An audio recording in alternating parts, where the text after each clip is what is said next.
Good afternoon, everybody, and welcome to BV Homecoming Football right here on Channel 3 The U, coming to you live from J. Leslie Rawlins Stadium. It's a beautiful day down here at the stadium. The weather is nice. The fans are starting to file in right now. We've got a little bit of a southeasterly wind coming in nicely, and it's feeling very well down here. We do have a bit of a swarm of Asian beetles, but other than that, things are great down here. And we're looking forward to some good homecoming football here between the Buena Vista Beavers and the Norse of Luther. Cody, I'm going to go ahead and throw things over to you. This is my partner, Cody Shug. I am, of course, Eric Gottschall. Thanks, Gotch. Let me hang on that mic there. This is homecoming weekend, of course, at BV. We've had a whole bunch of activities going on all week. Of course, I am Cody Shug, as Gottschall mentioned there. And this is a huge game for BV. They started off the season 3-1 this year. They're 3-0 in conference play. And this victory today would make them 4-1 and 4-0 in conference play, as this would be a huge game. And one of the keys to this game is Jesse Schmidt. We've got to get him the ball. He's getting close to breaking some records, but we'll talk about that a little bit later. And also, BV's got to keep up the great defense that they've been playing thus far this year. Yes, of course, that defense that Cody just mentioned, spearheaded by Michael Irvin, who is doing an excellent job this season anchoring this defense, coming up with a lot of solo tackles. Also, Matt Mullen on that defense coming up with a lot of tackles as well. Go ahead and throwing things over to the north side of the ball. Someone to look for today is sophomore Tyler Sheridan, who is basically playing all over the field. He's been on offense and defense and a strong safety, and has also been on special teams. He's been their leading kickoff and punt returner. So we will be keeping an eye on Tyler Sheridan all day today, as he is sure to provide some excitement for the Norse. Cody, also, as you mentioned, we will be keeping an eye on Jesse Schmidt as well. He's a very dynamic player, an excellent wide receiver for the Beavers, has been hauling in all the touchdown catches for BV this year. So the only one to haul in a touchdown catch this year, but also some other great receivers on that core for the Beavers as well, who are also quarterbacked by Craig Novacek. So I'm going to go ahead and throw things back to Cody for a little bit more of our pregame summary, and pretty soon we're going to go ahead and get the game rolling right here from J. Leslie Rawlins Stadium. All right, pregame is a huge time, and I was watching these guys warm up today, and all these guys are showing a lot of fire. I mean, even Luther, they were psyched. I mean, everybody is ready for this game, and it's huge for BV because it's a homecoming game. And Eric, you played football too, as well as did I. Homecoming is huge. The emotions run so much higher on a game like this, and at the collegiate level, it's even more important. And you always want to win your homecoming games, and especially with the momentum that BV's got rolling into this game, I think it should be a very, very exciting game and a very good game for the Beavers. I agree with you completely there, Cody. Yeah, exactly what you said, with the emotion that comes with homecoming and all the energy that brings in. We've had a whole week of activities. It's really been a zany week here on campus. We've had all kinds of stuff going on all week, and it all culminates right here on this Saturday as we're about ready to see some football. A little homecoming history from last year. We were edged out 18-15 by Loris, so the Beavers hoping to avenge last year's homecoming loss and come out with a victory here tonight, or today, excuse me. So as the players are getting ready to take the field here, we'll go ahead and look at some other high points for the Beavers. Cody did mention that 3-1 start that they're off to. This squad has not had a start like that since 1986. That year they finished second in the conference with a 7-1 league record. The Beavers have not won an outright conference title since 1972, but with the start that they've had so far this year, I think they're looking to make up on just that. So we'll keep an eye on things as they come along. This is, as we've said several times, a very exciting BV team, and we're looking for a great game to be played on both sides of the field. As I mentioned, it's a beautiful day. The weather's great, and the fans are really starting to pull in. The pep band's getting things going, and really, I can't express enough how much excitement we've got coming in here. It's going to be a lot of fun today, and I hope all of you watching at home have just as much fun as everybody down here is going to be having today. And the Beavers starting lineup is getting ready to come out. We hear things getting warmed up, and they are introducing some lineups, and the players will be taking the field here pretty quick. So, and we're going to go ahead and take a quick break here on the U. We'll be right back here with J. Leslie Rawlins Stadium. You're watching the U, Channel 3.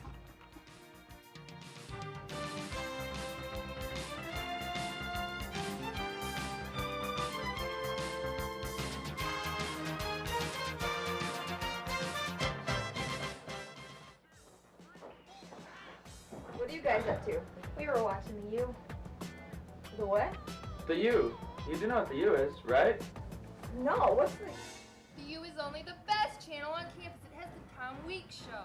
And Strange Leftovers. And UCN News and BV Now. And Aces events. Start watching it now.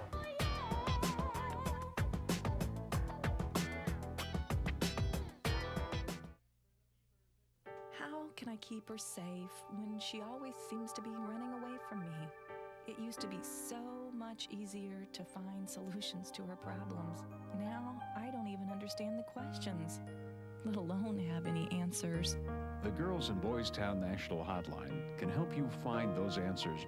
We've been working with teenagers for over 50 years and would like to share what we've learned about parenting. Call us toll-free, 1-800-448-3000.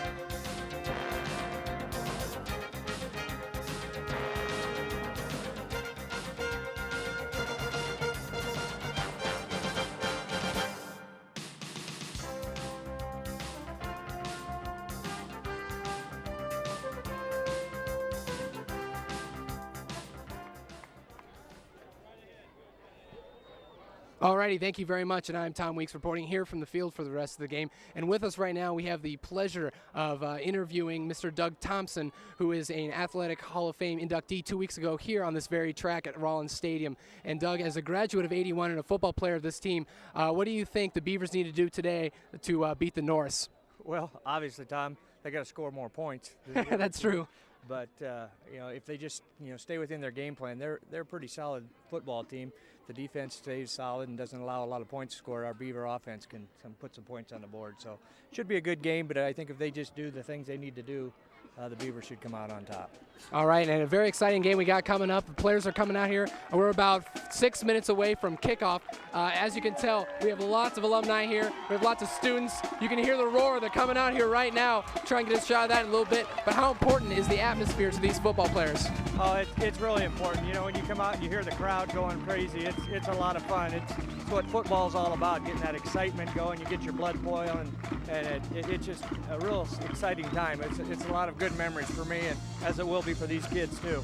It is very exciting. We're about to turn over to a really awesome game. So everybody keep watching here on Channel 3. If you're in the BV area, come on down and watch the game. And right now I'm going to turn it over to Cody and Eric. Thank you. All right, thank you very much, Tom. Thank you, Tom, for that toss over. As you mentioned, things are coming out. The players are now out on the field going through some quick warm-ups as we are about ready to go underway here with about 5 minutes left to go in the pre-game action until the homecoming game between the Buena Vista Beavers and the Norse of Luther begins right here on Channel 3 The U. We're going to go ahead and take a quick commercial break, but we'll be right back here from J. Leslie Rollins Stadium.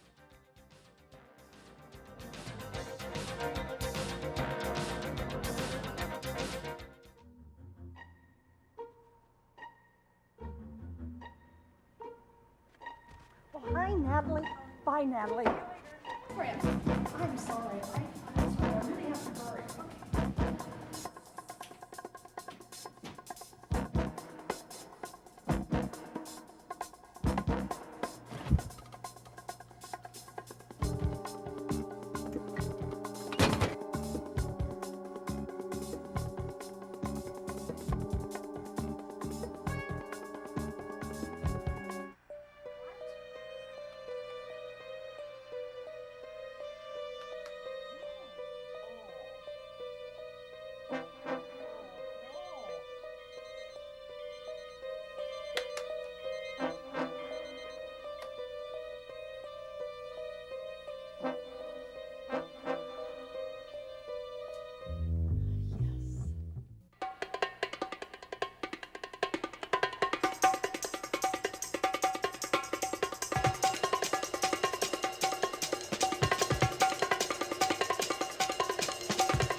you're behind the scenes or watching it on TV, the U is for you. For the great taste of fresh pizza is the only way to go. Pizza Hut only uses the freshest ingredients and toppings on your pizza. Whether it's pan pizza, hand-tossed, or thin crust, Pizza Hut has the pizza for you. Try the spectacular lunch buffet or scrumptious salad bar. Dine in, carry out, or have it delivered. Your pizza is always fresh, hot, and delicious. Pizza Hut, making it great again and again.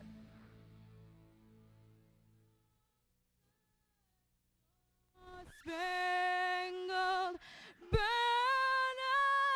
yet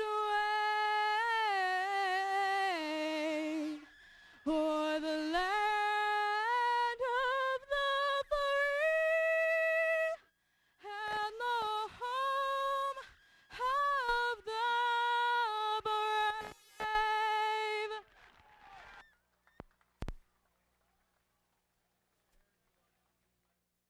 National anthem, that always means that the game is about to start. A ball game is not complete without the national anthem. Beautiful rendition, may I add. So we're getting closer to getting things underway right here in Storm Lake from J. Leslie Rollins Stadium. Mentioned a little bit in pregame about this Beaver offense. Let's go ahead and take a quick look at the starters for the Beavers. Centering that offensive line is number 56, Brent Kodum. His guards on both sides are Mitch Geese and John Jacobson, and the tackles are John Beck and Matt Percival. Tight end is Todd Christensen. For the backfield of the Beavers, halfback Chad Pearson is led block by Dustin Crook and quarterback by Craig Novacek, whose receivers are Michael Sullivan and Jesse Schmidt, who we talked about in the pregame. So keep an eye on both of those guys tonight. We'll go ahead and then take a look at the defense that this Beaver offense is going to see for the Norse. Over on holding up the defense is Hans Gustav, the 6-foot junior. At nose is Scott Romans. The right end is Luke Wiggle.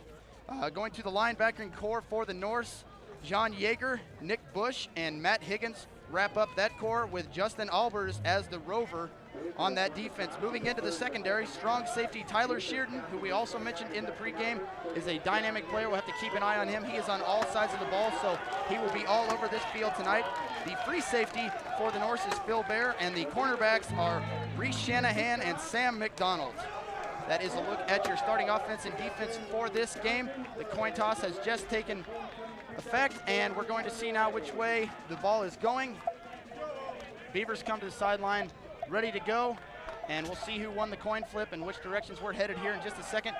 I am Eric Gottschall. I am joined by Cody Shug. How you doing, Gotch?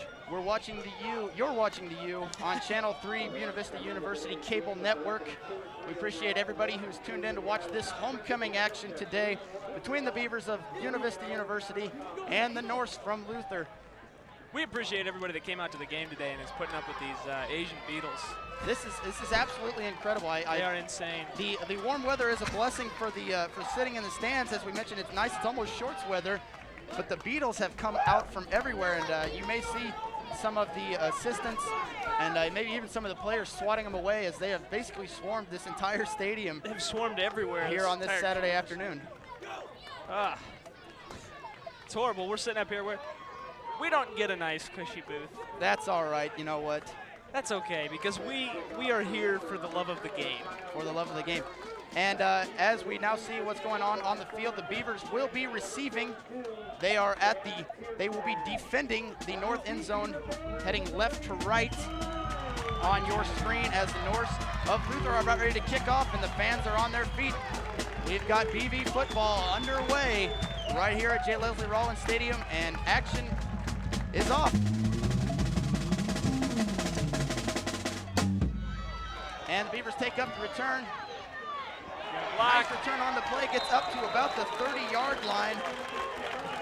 The return by number 42, Chad Pearson, who is also a fullback we will be keeping an eye on tonight.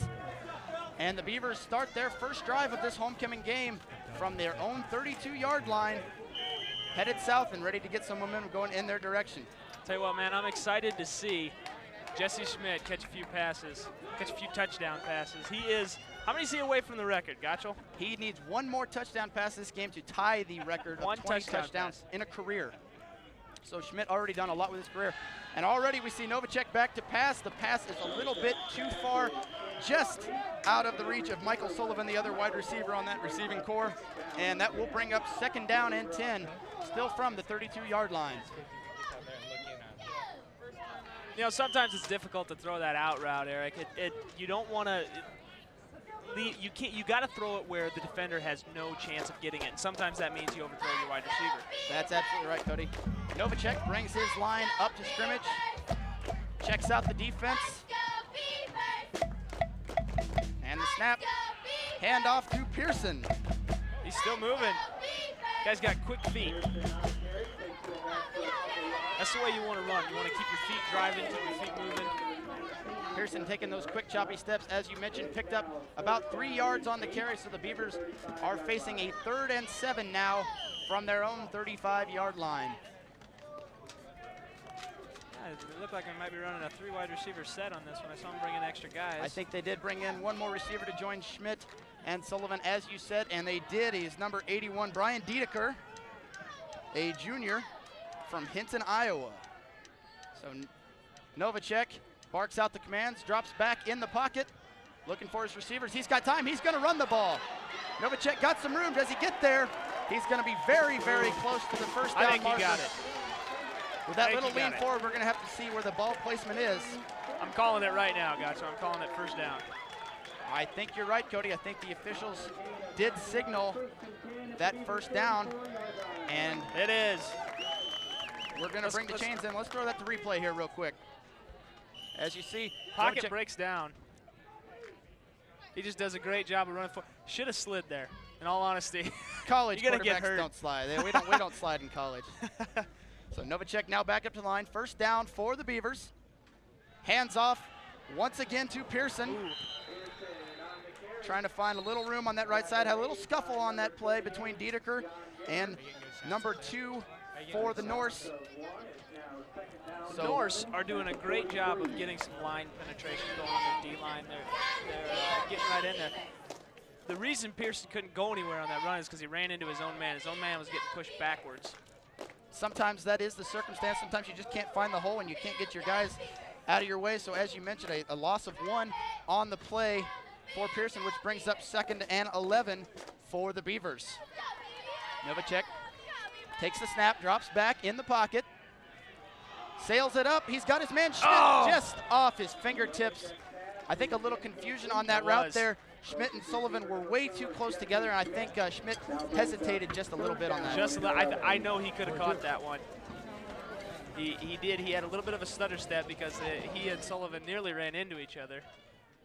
Yeah, as you mentioned, Cody, anytime you got a couple receivers running a route, you usually want to keep them as far apart as possible so that they keep the defenders away from each other as well. And so I think maybe a little bit of a communication breakdown on that play, and that's going to bring up 3rd and 11 for the Beavers. Novacek up at the line. Takes the snap, drops back. Once again, he's got pass protection. Passes up Sullivan and caught. with the catch. Sullivan making a nice catch there. It's a good catch. He knew he was going to get hit, and he cradled the ball, made sure he came down with it. However, it's not going to be good enough for a 1st down. So the Beavers will bring out the punt team. The punter for the Beavers is Michael Lang, and not Michael Lang. It's Chris Kimmerer for the punt, and the punt is up. Not bad. Oh, blocking the back. We got a flag. But he's still going up with the return. But folks, as That's Cody gonna come said, back. This one's coming back. We got a flag. There was a block in the back. The very first man that was down on punt return got blocked in the back. That's definitely going to be the case. Probably going to be half the distance to the goal. And you are correct with the call. That return by Brian Sheets, a sophomore wide receiver for the Norse. And we are taking it back here. The flag looks to be around the 9-yard line. So already that potent Beaver defense is going to have a good handle on this Norse offense. And as I mentioned here in the game, we've got some to the definite 4-yard line where it will Beaver be standouts. We've 1st got and Matt 10 Mullen for the on the Norse. defensive end. In fact, let's go ahead and take a look at this Beaver defense while we've got just a little bit of time. D-end on one side, Tom Madison, and on the other side, as I said, Matt Mullen. The defensive tackles in the middle, Rich Olinger and Tyler Beving.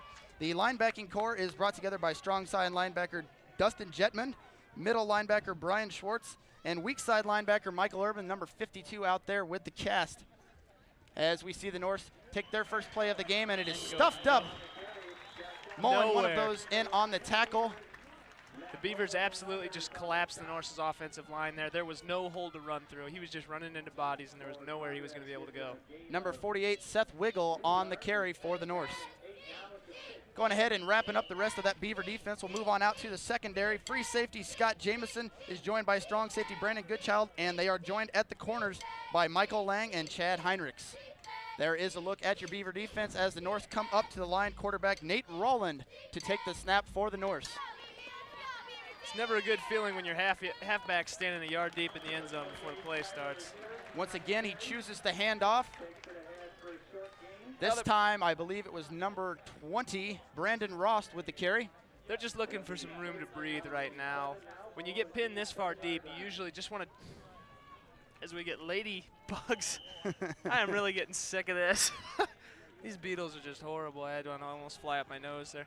But as you said, the Norse pinned back deep in their own territory, trying to operate from around their 5-yard line as they're now facing a 3rd and 8. Generally, it's dangerous to try and attempt a pass from that far deep, so they usually want to run, usually just once, possibly twice, to try and get that ball out a little bit, give them some room to breathe. So once again, they play conservative handoff, and once again, swallowed up by that Beaver defense.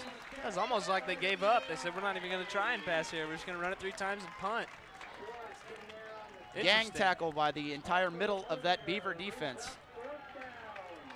Beaver defense is ferocious. I wouldn't try to run against them. So that does bring up 4th down for the Norse, and they're going to punt now. And Cody, this brings up an entirely new situation now, punting deep out of your own end zone.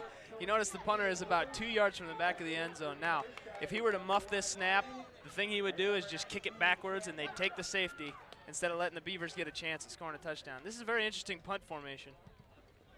And the punt is off. Fielded, and he drops it, the fumble. The ball rolls out of bounds. Football. So it is going to maintain in the possession of the Beavers. That return by number 18. Let's go ahead and take a quick look at that on instant replay. As the punt came off, going towards Michael Sullivan, and just really rolled out of his hands right here. But as you see, the ball able to roll out of bounds before the Norse able to fall onto it. So a lucky break there for the Beavers. Sullivan took a chance there. There was a defender within 5 yards of his proximity. You don't touch the ball in that situation. It's a tough one. Usually a good fair call. So Novacek comes up to the line. 1st down for the Beavers. Pitch to Pearson, who swings out to the left. He's got blocking room. Lays a hit. Man, I'm not going to run around you. I'm going to run through you is what he says. Reese Shanahan going to remember that.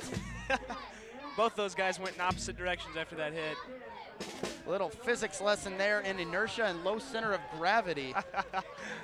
Oh, you got to bring science into everything, don't you? So we're going to go to instant replay on that. Look at this run here by Pearson. Bam! It's out. And a nice run. That makes me miss the game. So 1st down for the Beavers. Novacek hands it off once again. Crook gets him. I don't think he even got back to the line of scrimmage. That might have been a loss. Crook, as you said, on the carry. Nothing going there for the Beavers, and that's going to bring down 2nd and 10 as BV is waiting for the call to come in. Working now on the 42-yard line of the Luther Norse. Sullivan came in. I think we may have 3 wide receivers. 2nd down, as we've mentioned, this Beaver team likes to pass. Novacek having a good season so far, and just as you said, the 3 receiver set, backs in the I formation. Novacek comes up to the line. It's a play action, drops back, he's got his man. It's Sullivan. Touchdown, Beavers. Touchdown. Michael Sullivan, an excellent post route, results in a touchdown, able to shuck that tackler. That is his first touchdown reception of the season, ladies and gentlemen. And the Beavers go on top 6-0 here with just under 9 minutes to go in the first quarter. BV homecoming as a nice catch there by Sullivan as he comes back to an exuberant sideline. High fives all around on the Beaver staff as they are the first ones to strike. That was a great pass and a great catch, but a horrible tackle. In all honesty, that should not have been a touchdown catch. He should have been tackled around the 15-yard line.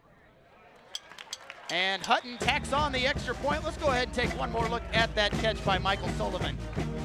As you see here, Novacek drops back in play action. Perfect spiral pass. You've got to make that right tackle. where he needed him to be. You have got to make that tackle. The defender was going and trying to strip the ball, which is not something you want to do when you're getting beat deep. Yeah, when you're the last man back, absolutely, Cody, I agree with you completely. When you're the last man back there, you cannot be going to the strip. You've got to be going to save 6. You are the last line of defense. Your job is to make the tackle.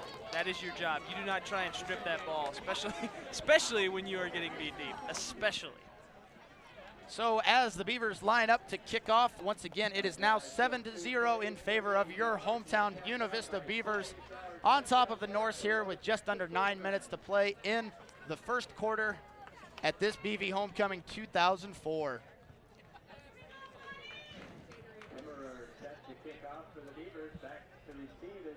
This is the first time we've seen the Norse return a kickoff.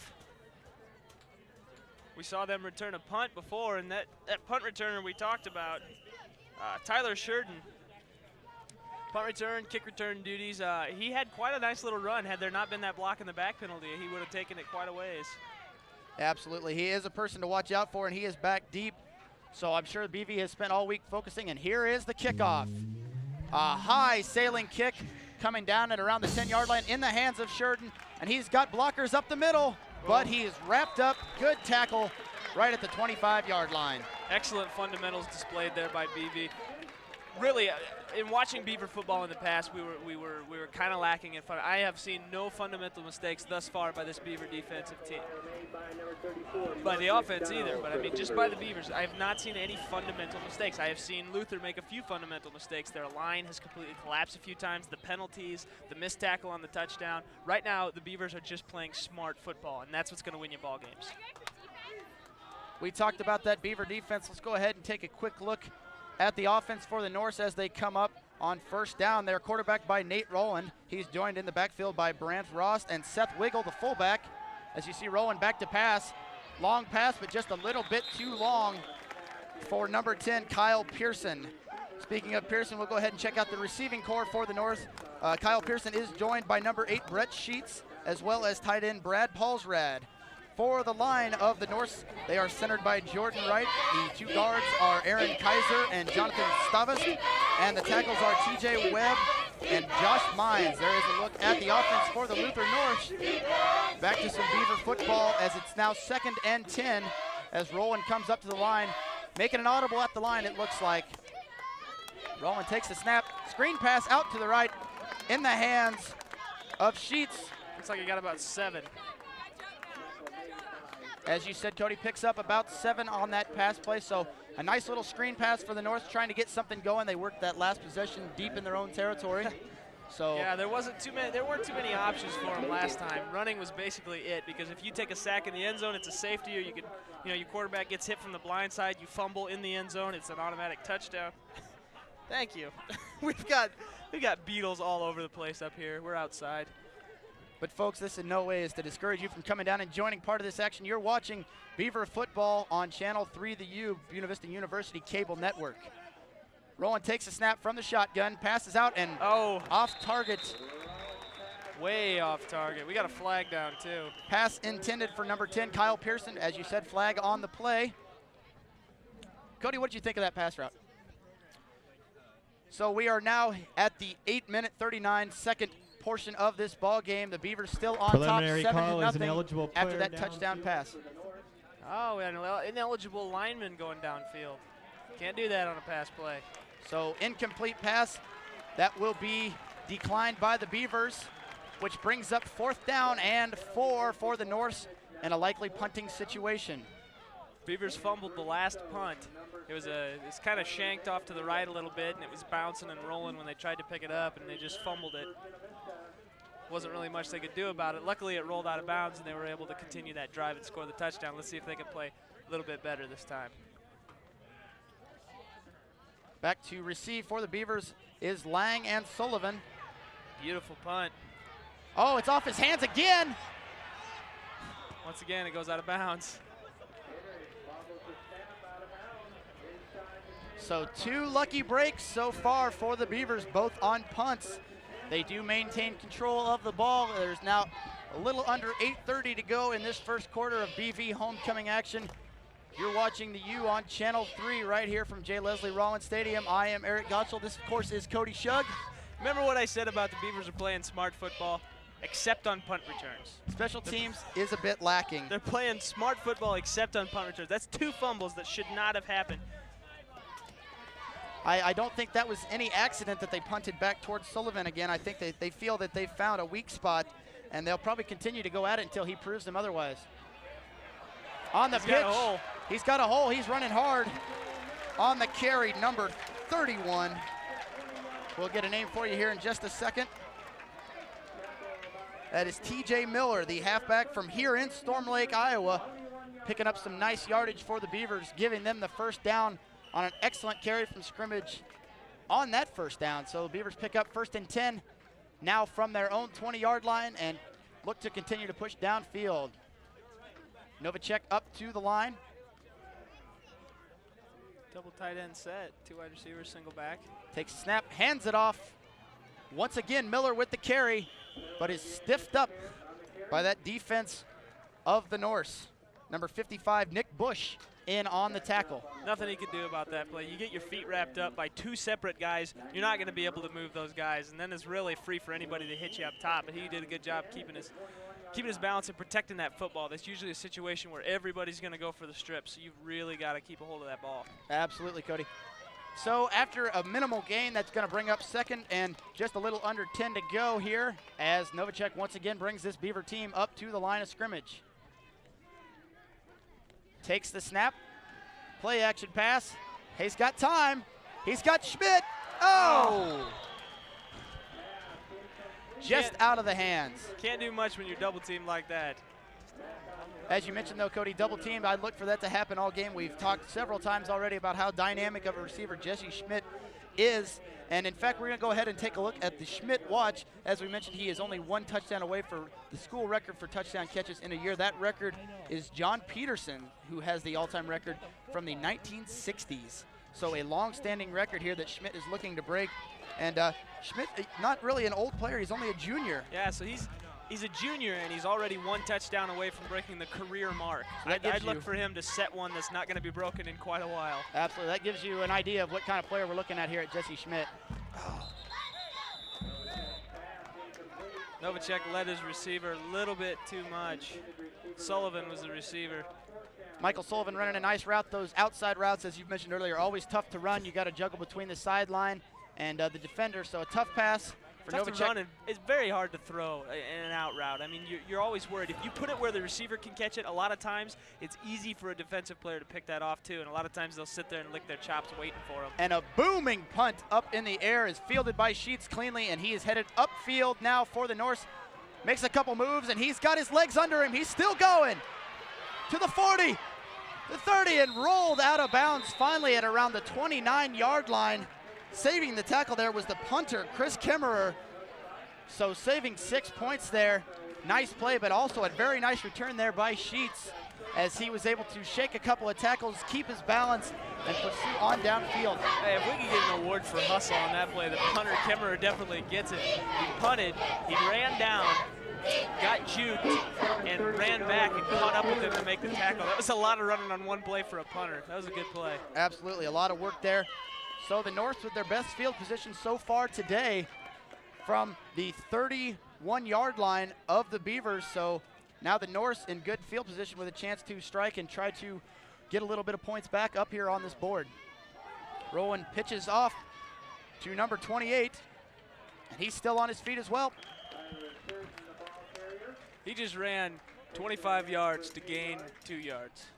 And that is Sheridan. Once again, we've mentioned him. You don't know where all he's going to be throughout this game. We're going to go ahead and take a quick score update for some other Iowa Conference teams. The Simpson and Cornell game is knotted up at zeros with 7 minutes and 30 seconds to go in the first. The score between Simpson and Cornell. So Rowland comes up to the line on 2nd and 7.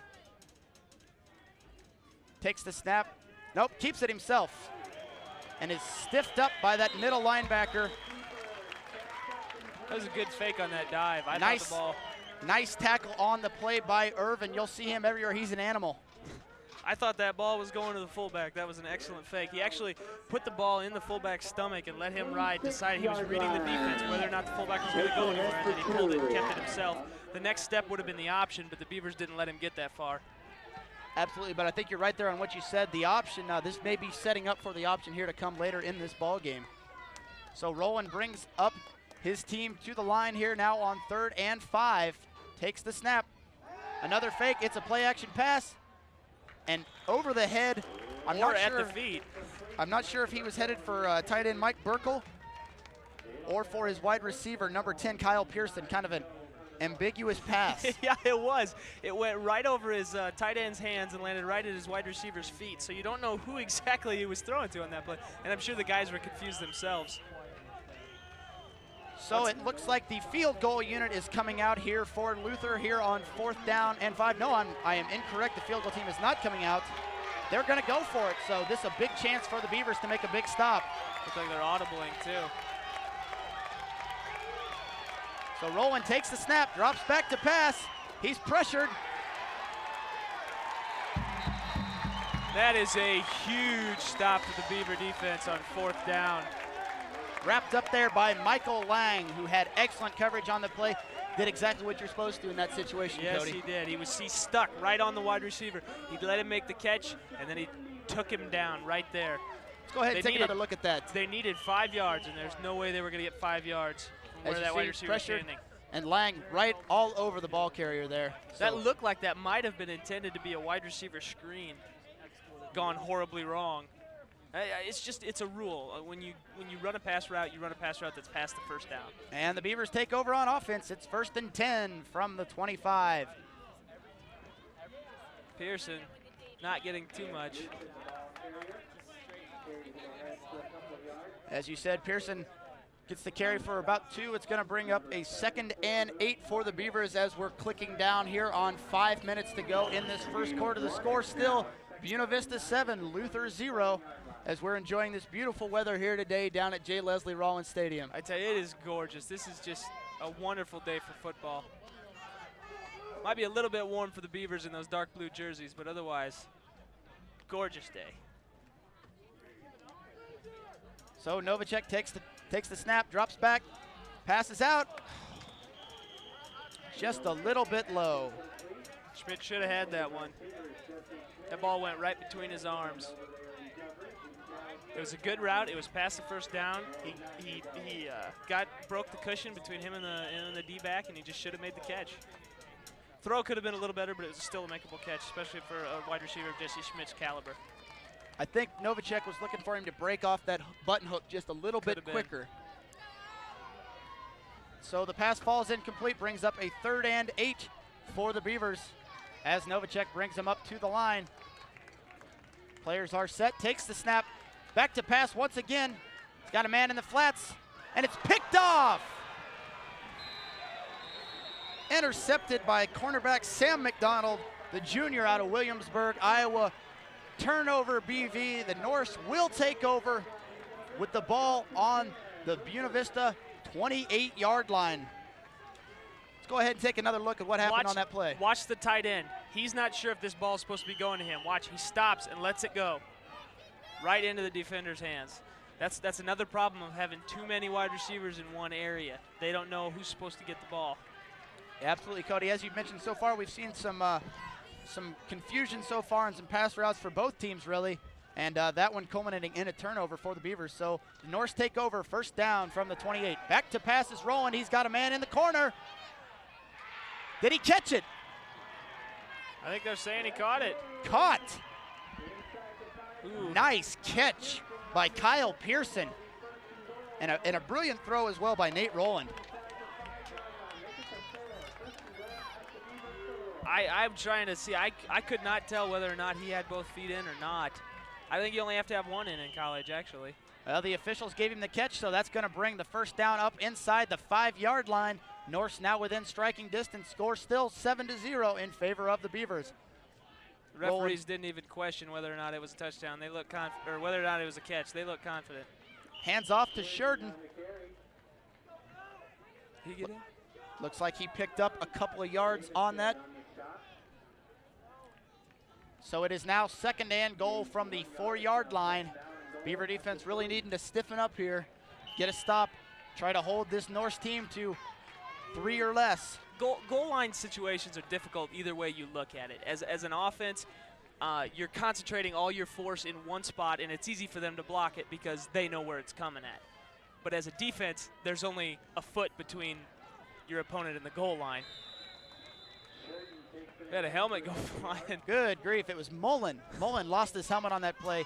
Boy, he's a big kid. Yes, he is. He can steal my lunch money any day. I think he may have stolen mine once. So the Buena Vista cheerleaders getting this crowd fired up. We got a crucial 3rd down here. 3rd and goal for the Norse. Roland barking out the commands. It's starting to get a little loud here. Changing the backfield setup. Audibilizing. Takes a snap, hands off to Sheridan. Stuffed! I don't think he got it. Oh, that's 3 stops in a row by the Beaver defense. Big stick on that play by Brandon Goodchild, the senior strong safety. Nice play. So now if you're the Norse, what do you do in this situation? Do you just kick the field goal, settle for 3 and go, or? I think if you're the Norse, you got to kick the field goal. This Beaver defense has been relentless. I mean, they've been inside the 5 the whole time and only picked up a couple of yards. Although, it looked to me like they're going to kick it. No, they're not. I think they're going for it. Cody, they're going for it. Let's see if the Beavers can come up with another big 4th down stop like they did last time. Very, very short. Beavers got to stack this up hard. Roland takes a snap, hands off. The big fella, number 48, Seth Wiggle. Is he in? I believe he's in. Touchdown, Norse. Wiggle able to fall over that pile. Not a whole lot of yardage he had to pick up. Looked like about a foot from here. It was not very, very far. A heavy fall over, and there's your touchdown. Let's go ahead and take another look at that run there by Wiggle. See, as you can see, the ball is almost on the goal line already. All he had to do was fall in towards the goal line. That's exactly what he did. We were just talking about this before the game. We were, Cody. The Norse lining up in an offset formation for the kick. And now they're shifting over, so a bit of trickery, maybe potentially setting up something on later in this game for the Norse, but they're going to go try to tack on this point after. The kick is up and is good. No, bounce back through. Does that negate it? I don't know. Can we block after it's gone through? Rule or not, the score is 7-7. Now all knotted up here at J. Leslie Rollins Field. It's 2 minutes and 31 seconds left to go here in this first quarter. As I said, knotted up at 7s. You're watching Beaver Homecoming Football 2004 right here on Channel 3 The U. Let's look at the instant replay of that kick. See if we can see the ball bounce off. No, I don't think we see it in this. Ball comes up and through, and then, Bounces, yeah, we see there it bounce comes back into the frame. Bounces off the man lift. So the Norse lining up to kick off. Back deep to receive for the Beavers is Schmidt, and number 42, the running back, Chad Pearson. So a couple good sets of hands back there to receive for the Beavers. Kicking off for the Norse, number 4 place kicker Kyle Wickwire, a junior from Geneseo, Illinois. And the kick is up.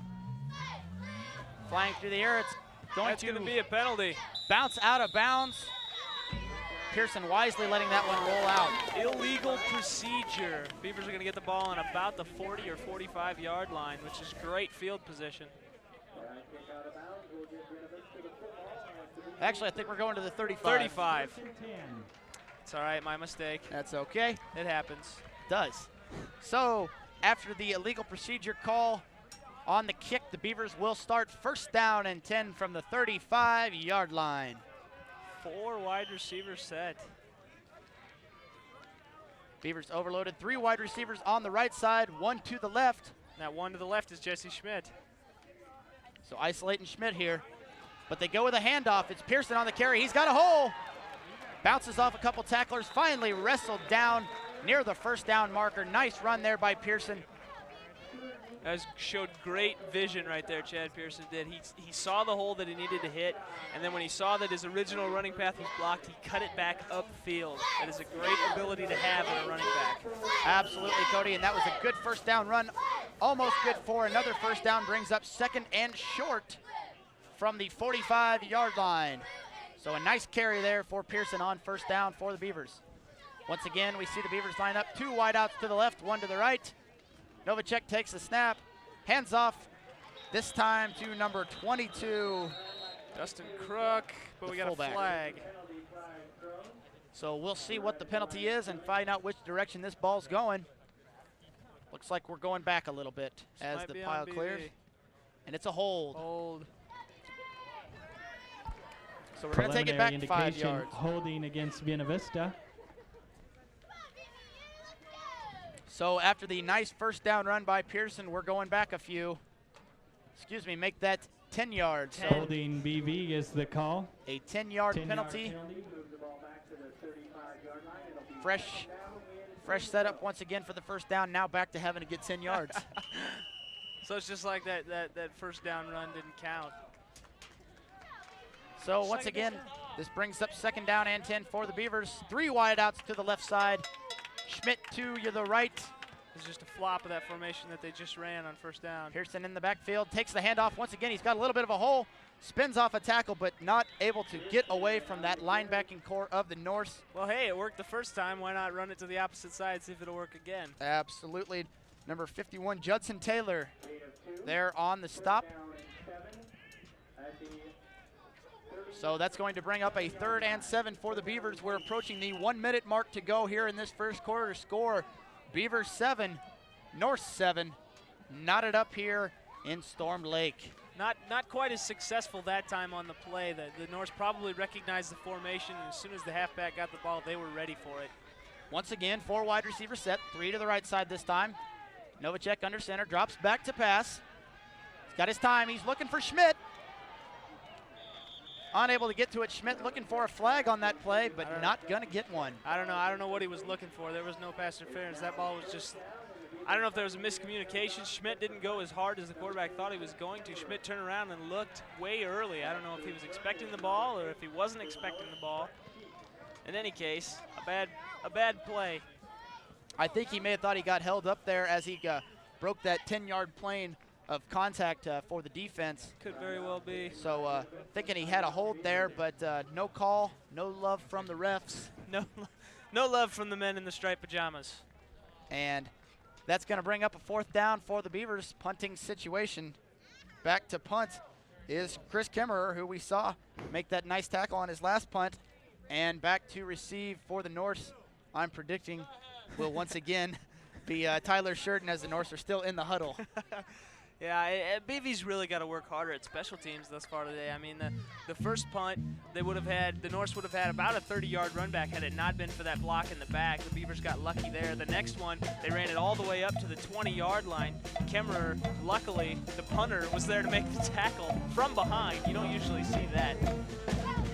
So BV's got to watch this kid. Absolutely. We talked already about the danger, but you know what? Tyler Sheridan, not the one back deep. It is wide receiver Sheets back to catch this punt from the Beavers. As we mentioned, Kemmerer back to punt for BV. Snap is back, fields it cleanly. Punt is off.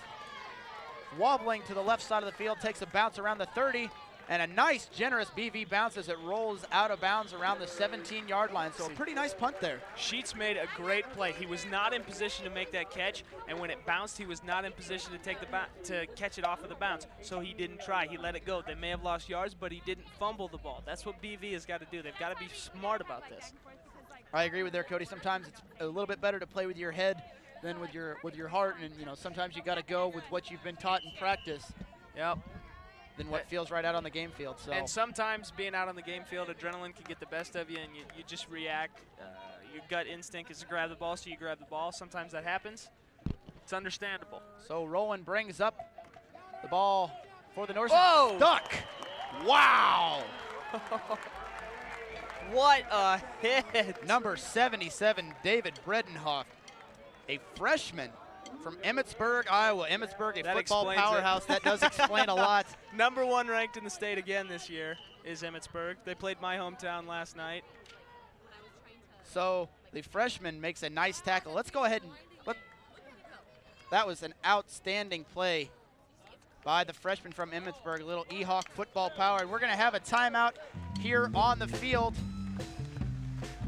So, oh wait, not a timeout. It's the end of the first quarter. Let's go ahead and take one more look at that tackle right before the first quarter ended. Just watch him get stuck. He gets through the line. See the handoff and boom! Right there for the play. Tell you what, that was a good hit, good fundamental tackle. He hit him low, he hit him hard, and he drove his feet. Nothing more you can ask from a defensive player right there. Quite a stick from that defensive lineman there. So that brings up the end of the first quarter. Score still tied, Beavers 7, North 7, as we look to start second quarter action here at J. Leslie Rawlings Stadium. I'm Eric Gutschel, sitting by Cody Shug. You're watching Beaver football on the U Channel 3, Buena Vista University Cable Network. You know, Gotch, it looked at the beginning of this game like BV was going to be able to run away with this one. The very first offensive series that the Norse had, they were trapped inside the 5-yard line. They ran 3 times and then punted. And BV scored on the very next possession on a wonderful strike to. Michael Sullivan. Slips my mind. It was Sullivan. I want to call him Jake Sullivan, but he plays basketball for Iowa State. And it was a great strike to Sullivan, and it looked like BV was going to be able to run away with this, but the Norse have done a great job with getting back into this game. Absolutely, Cody. Hard-fought football game. So the second quarter's underway, and the Norse hand off to number 44, the fullback, Mitch Curtis. Wow, you want to talk about a hit. He put a hit on that defensive back on that play. Curtis, a big kid, 227-pound senior from Manchester, Iowa, running hard.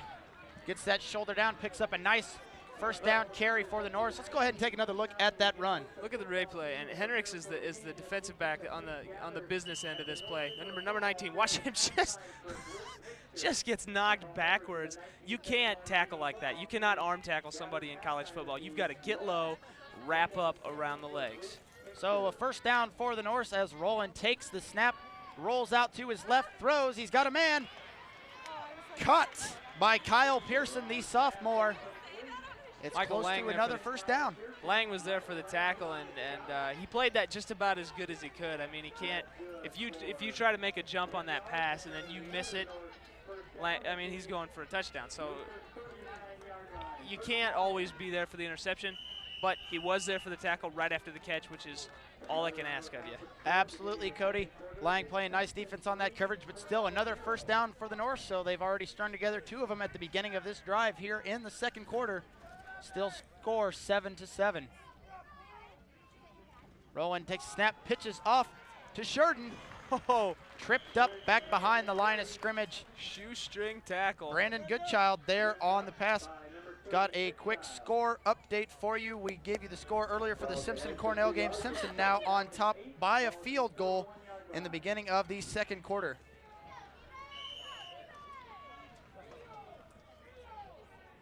Taking a look at some of the stats we've got from the first half already. Buena Vista coming up with some good rushing yards so far in this game. 49 off 10 carries. Led, of course, by Pearson. And we'll get back to you with some more of those. We'll go back to the gameplay on the field here. Pass from Rowland, incomplete. Intended for Sheets. But number 29, Scott Jamison, there on the coverage. That was a good defensive play by Jamison. He got there at the exact same time with the ball, and he got his hand in on the wide receiver's chest to knock that ball out. It was a great play. Yes, absolutely, good coverage. Looked like a fumble at first, but he didn't have possession of it long enough to make a football type move, quotes, before he lost it. So Rowland up to the line, barking out the call to the rest of the Norse, and a 3 wide receiver set in the backfield is the fullback. Goes off the pass, he's got the completion. So Pearson hauls in another catch and another first down. There were 2 guys there, and he still made that catch. I agree, Cody. Excellent focus. Two guys there, and he knew he was going to get hit. He got lifted up by one and smacked by the other. Yeah, so very good concentration there by Kyle Pearson to bring that ball in and pick up another first down. So we've seen the Norse already string together several first downs, starting to make a little ground up on this Beaver defense. We'll see if they stiffen up here as the ball is now at midfield. We've got 13-16 in the second quarter. Beaver football on the U. Shurton shakes a tackle, but he falls behind the line of scrimmage. Schwartz thought he had that tackle, that middle linebacker. Almost had him, but still able to trip Shurton up just enough that he was just able to get back to the line of scrimmage and bring up a second down and 10. This just in, I just gave you the score for the Simpson and Cornell game. It is now 6-0 in favor of Cornell now with 13 minutes to go in the second. And also we've got the score between Coe and Dubuque at the end of the first. Coe is up 7-0. Rolling back to pass, just off the hands of Sheets. Falls incomplete, pass just a little bit behind him, not able to haul that one in. Yeah, I'm noticing BV's doing a lot of blitzing here, and I've seen him blitz a secondary member on a couple plays, and that could be the reason why the Norse are having such an easy time passing on this drive. I mean, when you take a guy out of coverage, and obviously there's not going to be as many guys to cover. Yeah, absolutely. It's usually a risk that you take when you go ahead and you blitz those D-backs, is that you're going to leave somebody open, but the whole purpose is to try to get that back in there and get that tackle. And the Norse are doing a very good job of picking up the blitz, too, and that's what's hurting the Beavers.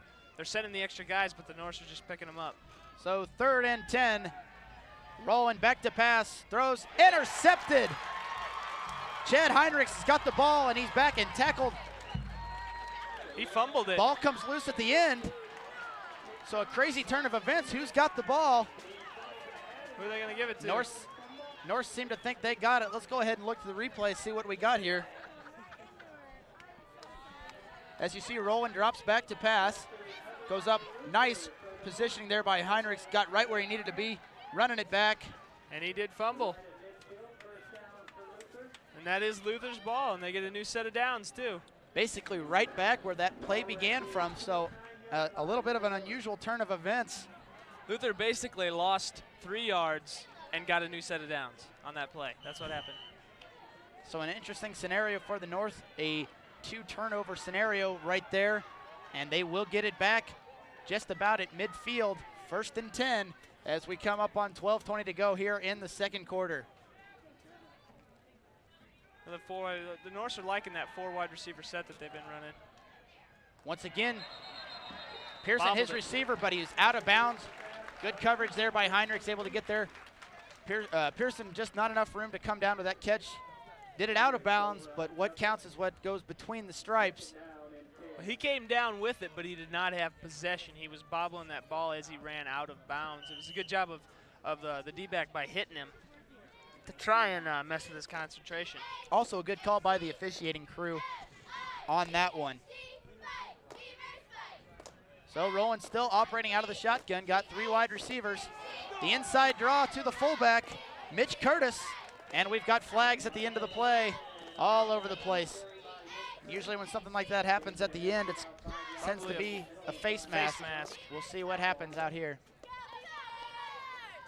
I'm not really sure how Irvin could get a face mask. He's got a great big mitten on that one hand. Oh, we got holding. So a hold. Was that a hold? I don't know. You said it was. That's what I thought I saw. But it didn't make any sense because there was no one else in the vicinity. There was one player. Well, it does look like it's going back against the Norse. It is holding. So it is a hold. So the flag's kind of thrown a little bit away from where the actual play occurred. The flags were thrown where they made the tackle, and there was only one player. There was 2 BV players and one. And the ball carrier. Yeah, the ball player. So I don't know how he held. Maybe he held on to the football. I don't know. Yeah.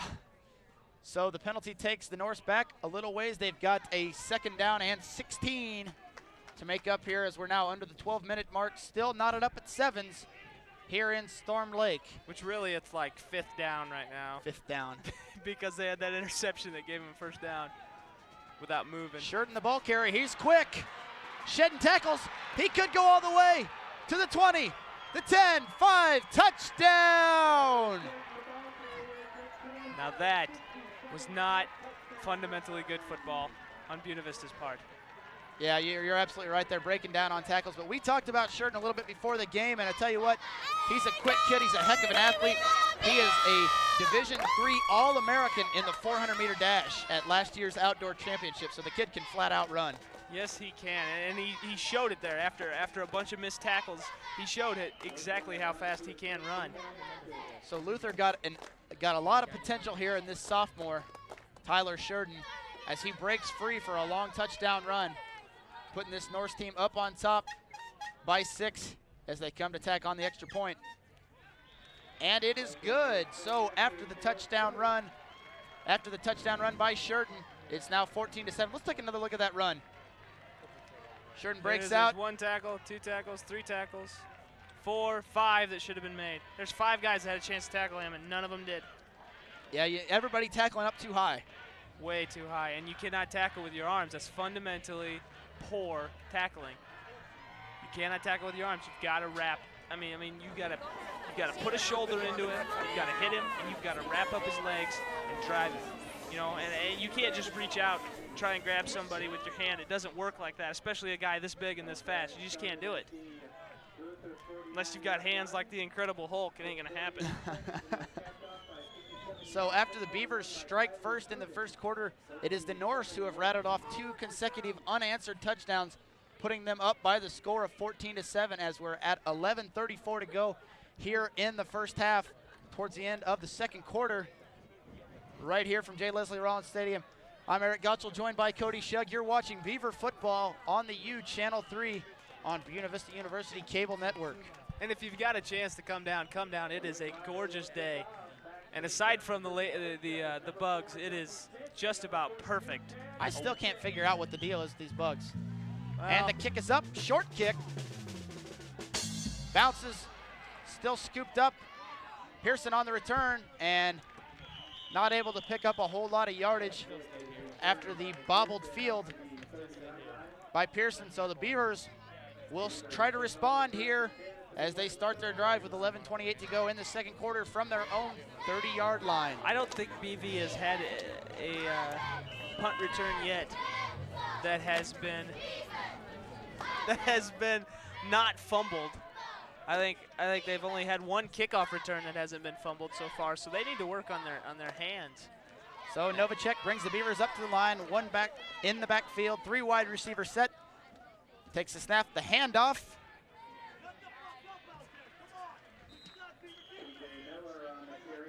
Goes to TJ Miller, so we've seen him pick up some carries here on the last few possessions. Getting about a yard on that carry as he comes to the sideline. So that's going to bring up a 2nd down and 9 from the 31-yard line, 32-yard line, make that of the Beavers, as we now are under 11 minutes to go here in this second quarter. 2004 homecoming for the Beavers right here at J. Leslie Rollins Field. So that momentum that we talked about that the Beavers had going in out of their first drive has basically swapped sides. The Norse now have a lot of momentum, and their defense is playing like it. Novacek, plenty of time to pass. He's got Schmidt.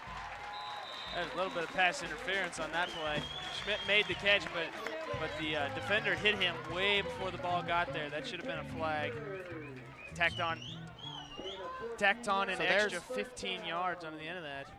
There's Novacek's favorite receiver, Jesse Schmidt. Let's take a look at the play. Let's see if they show. Good pocket protection. We may not get this in our shot. Yeah, the defender was already there while the ball was in the air. You can't do that. That is the definition of pass interference, is hitting the receiver before the ball gets there. So 1st down from the 45. Novacek hands the ball off. Legs pumping. Wow. Crook running hard.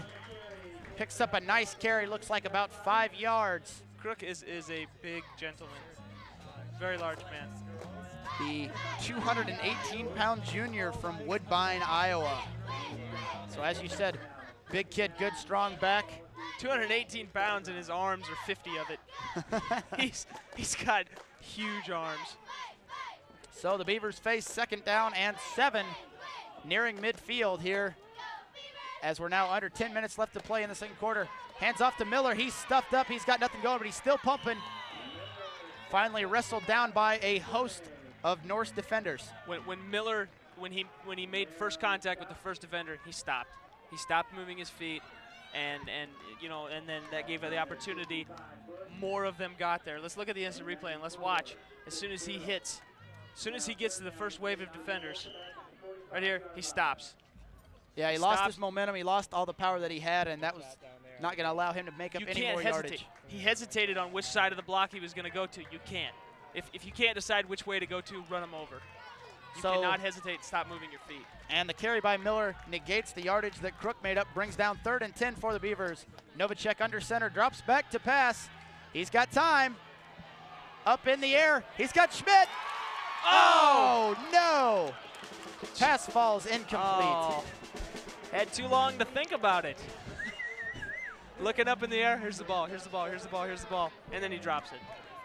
So an unfortunate, uncharacteristic incomplete pass. Let's look at it again. He was so incredibly wide open. The Beavers line up to punt, and they get the kickoff. Wow. Back to Sheets at around the 10-yard line, and here he comes. And runs out of room, finally tackled by the Beavers. Got a late flag on the play. Ooh. Wonder what the... I didn't see a penalty, did you? I didn't catch that at the end of it. I don't know what.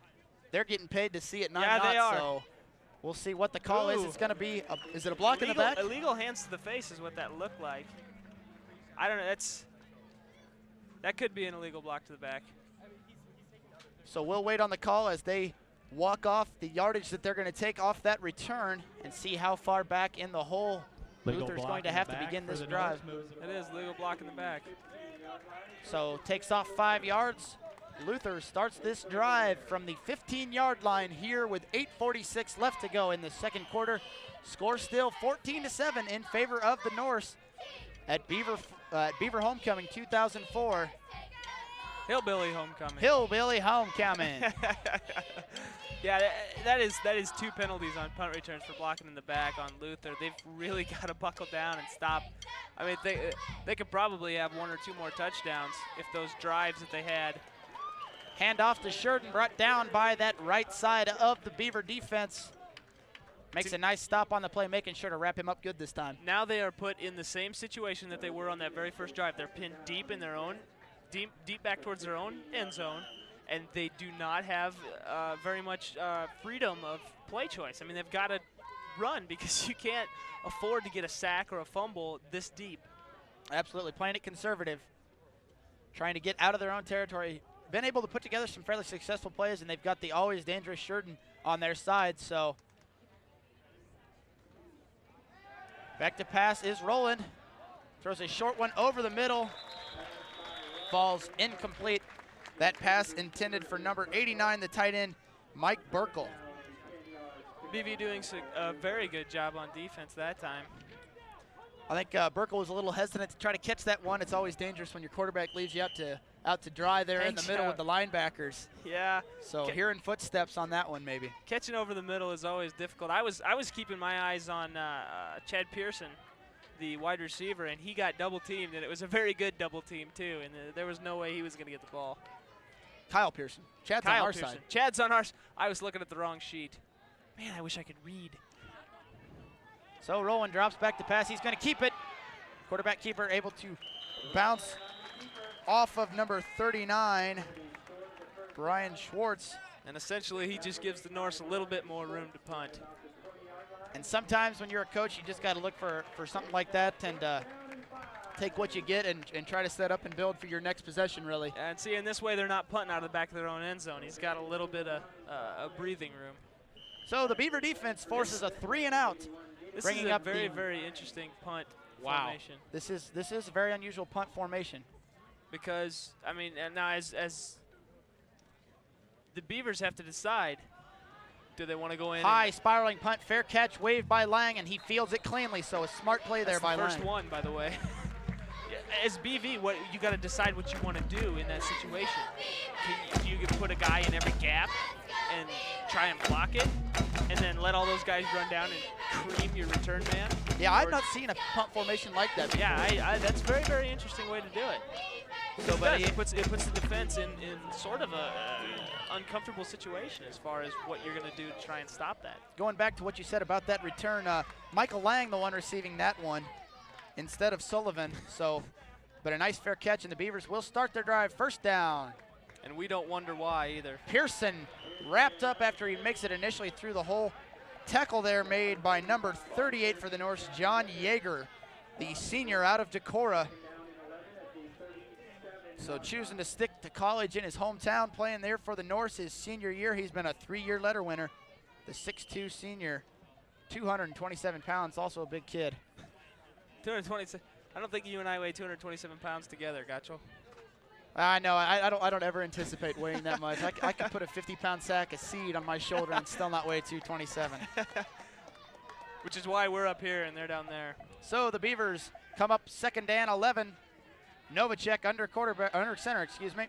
Back to pass. He's pressured and wrapped up. This is going to be a sack. Novacek actually fortunate that he didn't take the brunt of that hit. The Norse actually ran into each other, and he didn't get completely creamed. The left and right ends pairing up on that. Gustav and Wiggle able to come in there and make that sack.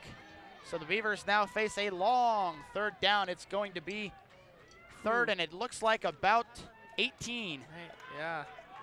They're going to call it third and 19. So a third and 19 from their own 30-yard line for the Beavers as Novacek comes up under center. 3 wide receivers set, 4 wide receivers. He's got Schmidt to the left, drops back. He's got time.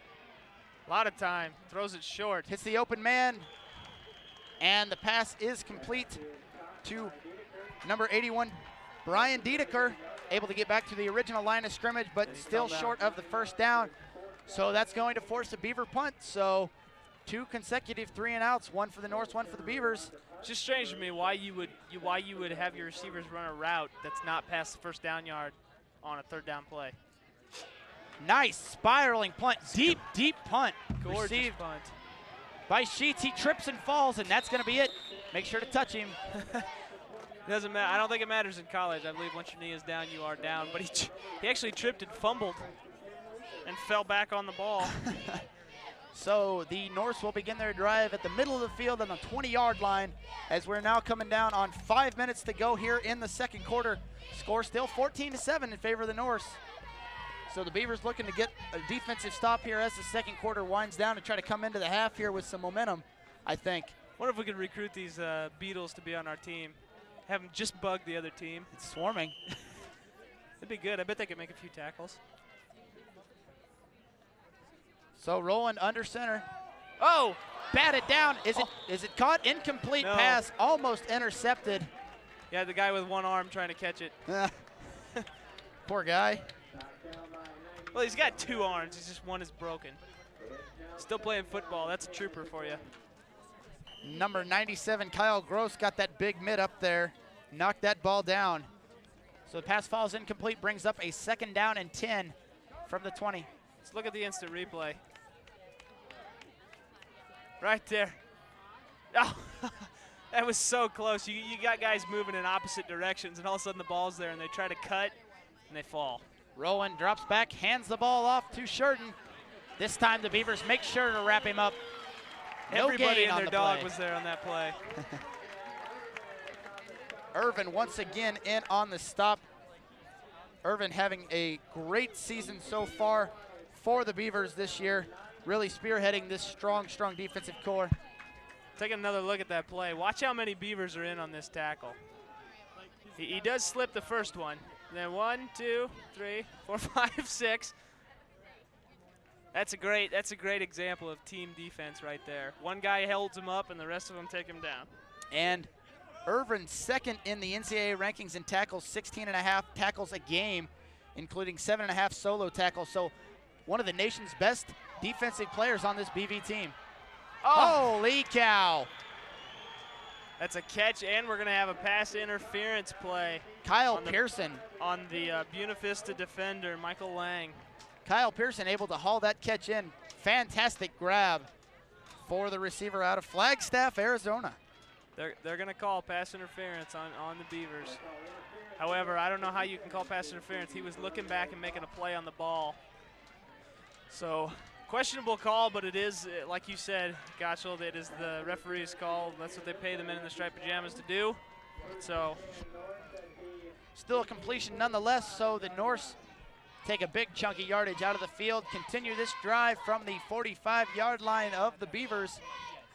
4 minutes and 16 seconds left to go here in this second quarter as the clock's now ticking towards the 4-minute mark. Still 14-7 in favor of Luther. Rowan calls out the commands, drops back, the handoff once again to Sheridan. He's got some room to the outside. Up to the 40-yard line is Tyler Sheridan. Sheridan, a little bit of a slash back. I believe we talked about this a little bit before. He plays the starting halfback. He also plays strong safety and handles the kick return duties. So, a little bit of a Cordell Stewart type player when Cordell Stewart was good. A very multi-dimensional player for this Norse team, and he's only a sophomore, so a lot of promise here with this young player on this, for the most part, also pretty young Norse team. So 2nd down and 5. Rowan brings his troops up to the line. Gets his receivers set. Beavers showing blitz. And the blitz is effective. Took him down for no gain. That was a good blitz. They might have showed it just a tad too early, but it worked out. Matt Mullen, the defensive end there on the stop for the Beavers. The reason that blitz was successful is because it confused him. It's like you said, they did have players shooting through there pretty quickly, and he was unable to see who he was looking for on the pitch. So he thought he had his pitch man, but his guy wasn't there, and he had to keep it. So the Beavers able to make the stop. No gain, brings up a 3rd down and 5. Generally, when you blitz, you try and time it as close to the snap as you can so the quarterback doesn't have a chance to read it and know that it's coming, because if he knows it's coming, he can set up blockers for it. Roland out of the shotgun, fakes the draw, sets up the screen, but it's incomplete. I don't know who he was throwing that to. So far, I think we've seen a lot of miscommunications really on both teams here for their receiving cores.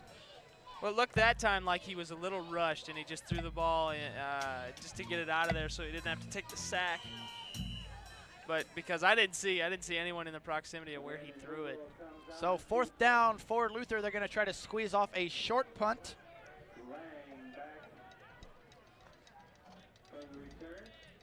So Michael Lang staying up close. They figure this team's probably going to go for a fake, so I think the Beavers are playing conservative here to see if Luther's really going to punt this one or not.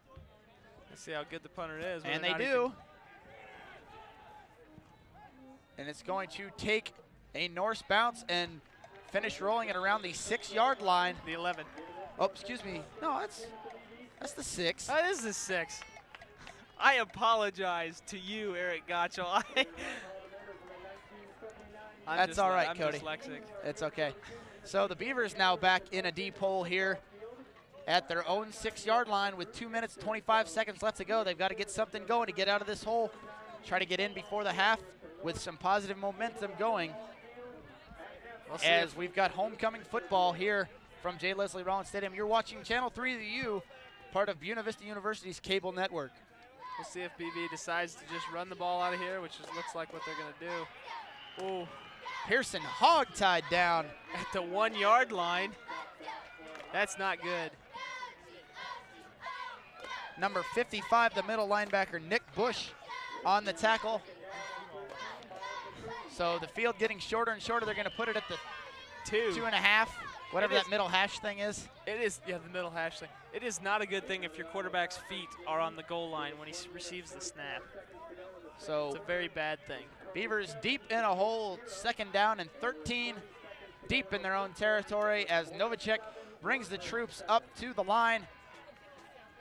Beavers set up the I formation, takes a snap, and Crook's got some room, able to get him out of that hole a little ways. A little bit of deception going on in that play. Back to the original line of scrimmage. Yes, you talked about the deception. Novacek faking the bootleg, and we're going to go ahead and take a timeout here, it looks like.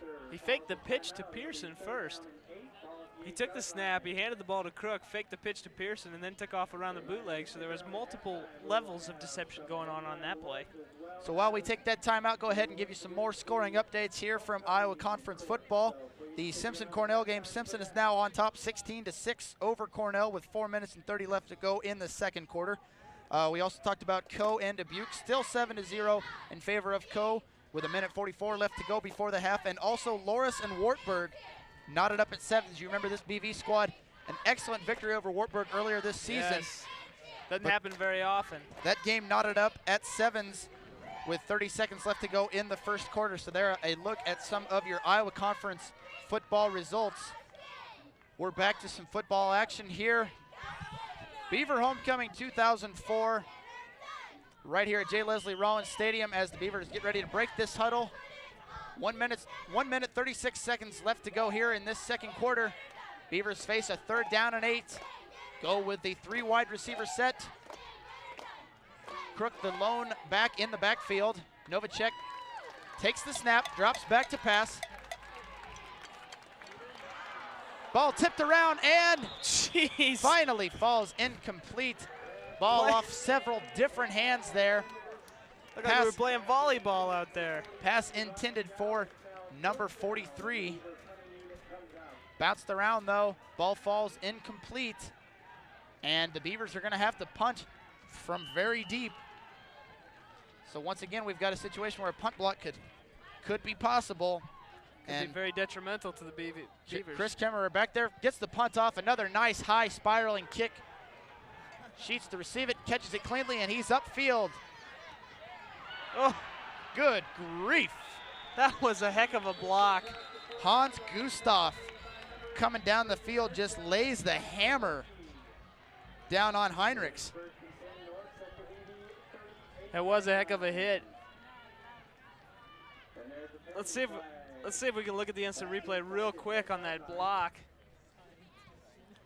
Sheets able to field that catch cleanly. We've got some delegating going on down here on the field. Officials trying to sort things out, but yes, excellent block on that play by number 71, Hans Gustav. Completely clean. He did exactly what you're supposed to do. Yes, he waited till the defender turned and then put laid it on the him. lid on him. Here's a look at that return. The ball fielded by Sheets. And he brings it up, and right there at the top of your screen, you just barely saw it, but laid out. We got a penalty?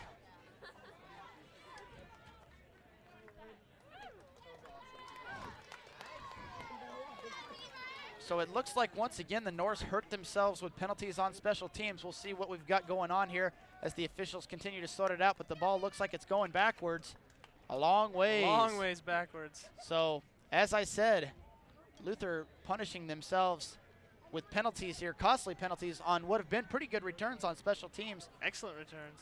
Hold. Gonna take the ball. He still keeps walking back. Is he gonna stop? He might make it to Alta.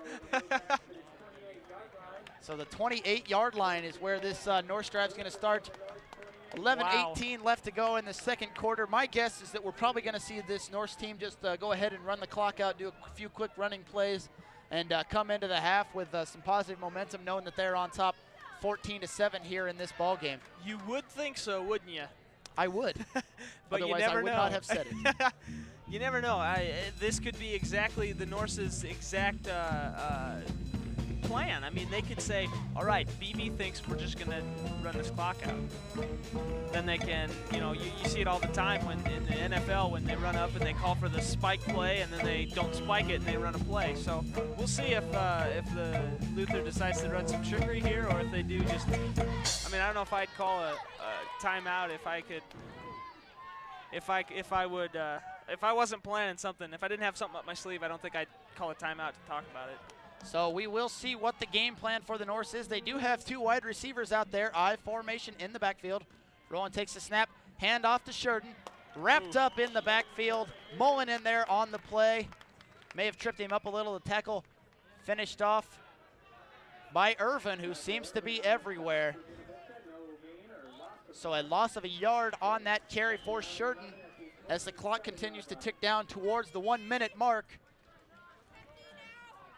Quarterback probably watching that play clock, maybe ticking away a little time. So Roland up at the line, setting up the play. We got a 3 wide receiver set, 2 backs in the backfield. Drops back to pass, airs it out. He's got his wide out a little too high. Well, see, like I said, they set it up the first play with the run, and then they try and get something going, throwing down the sidelines. Pearson, the intended receiver on that pass play, incomplete pass brings up 3rd down and 11. If they're not careful, they may have to punt the ball back to BV. That seems like an unusual scenario, but as you mentioned, incomplete pass is going to stop the clock, so BV may end up with a little bit of time to do just as you said, try to make a late run at things here. So Roland up at the line, letting his players know what's going on. 3 wide receiver set, drops back to pass. It's a draw play to Sheridan. He's quick. He's got a little room to the outside. Wrapped up, though, by Heinrichs. He got a 1st down. No, up to, did he get there? I believe he does. He does get there. He got the 1st down. Clock continues. He stayed in bounds. So Chad Heinrichs on the tackle, but a good run there by Tyler Sheridan, adding on some more rushing yardage, giving the Norse a 1st down as we hit 40 seconds left to go here in the 2nd quarter. Still 14-7 in favor of Luther. Back to pass, sets up the screen, falls incomplete. That pass intended for the fullback, Mitch Curtis. That was almost intercepted by the DN, got across, and the ball went right by his face. So another pass play stops the clock. 30 seconds left to go before the half. A 2nd down and 10 for the Norse, who are looking to tack on some more points, it seems like, before the half here. Set up in a three wide receiver set. Lone backfield, Sheridan behind the quarterback. Roland, who comes up to the line, takes the snap. Handoff to Sheridan. He's got a blocker out in front of him. And he's, cut back. He is quick. Very quick on his feet. Indeed is Tyler Sheridan, able to pick up yet another 1st down up to the 45-yard line of the Beavers. That 1st down stops the clock once again at 21 seconds. Norse in the hurry-up offense. They want to score. So stringing together a few quick plays here and doing a good job is Luther. Rowan drops back, airs it out. Intercepted by Heinrichs, and he's dragging him. Keep running. He got out of bounds. He ran 20 yards with that guy on his back. Chad Heinrichs hauling Kyle Pearson on his back like a plow down the field. Turnover, Beaver football. They've got 7 seconds left to go. What do you think? Snuffing out that Norse drive. I say you put this one long and let Jesse Schmidt go up for it in the end zone. I think that's, you know what, I got a good hunch for that too. I think we're ready to see a little Schmidt fireworks. And Beavers coming out 4 wide receiver set. 4 wide out set, Schmidt isolated on the left. As Novacek comes up to the line of scrimmage, drops back in the pocket. You can see he looks at Schmidt. He's going deep, airs it up, and intercepted by Tyler Sheridan. No time left on the clock. I think we have an instant replay possibly of the 1st interception. So that runs out the time for the 2nd half. The score, your Buena Vista Beavers 7, the Norse of Luther 14. Here at J. Leslie Rollins Stadium for Buena Vista Beaver Homecoming 2004. You're watching all of this on the U, Channel 3, part of Buena Vista University's cable network. Yep, we're also broadcast throughout Storm Lake, Alta, and Lakeside. So everybody in that area can catch this football game, and it's a good football game we've got so far. Yeah, so far I agree with you completely there, Cody. We've had a very well-balanced match. Both teams have had a lot of strengths and shown a lot of promise, so good defense on both sides of the ball as well as the offensive side.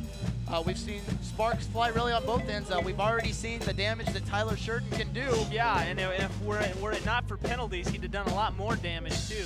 I think that's another thing we really had to talk about here in this 1st half. What we've seen is penalties. I mean, there's really been some costly penalties on both sides of the ball here for both teams, and especially on special teams for the North. They have not been able to field a punt without something. Yeah, without blocking in the back or something like that. And another thing is the turnovers thus far. Each team has got 2 interceptions, and BV's got Norse has thrown 2 interceptions, and BV's thrown 2 interceptions.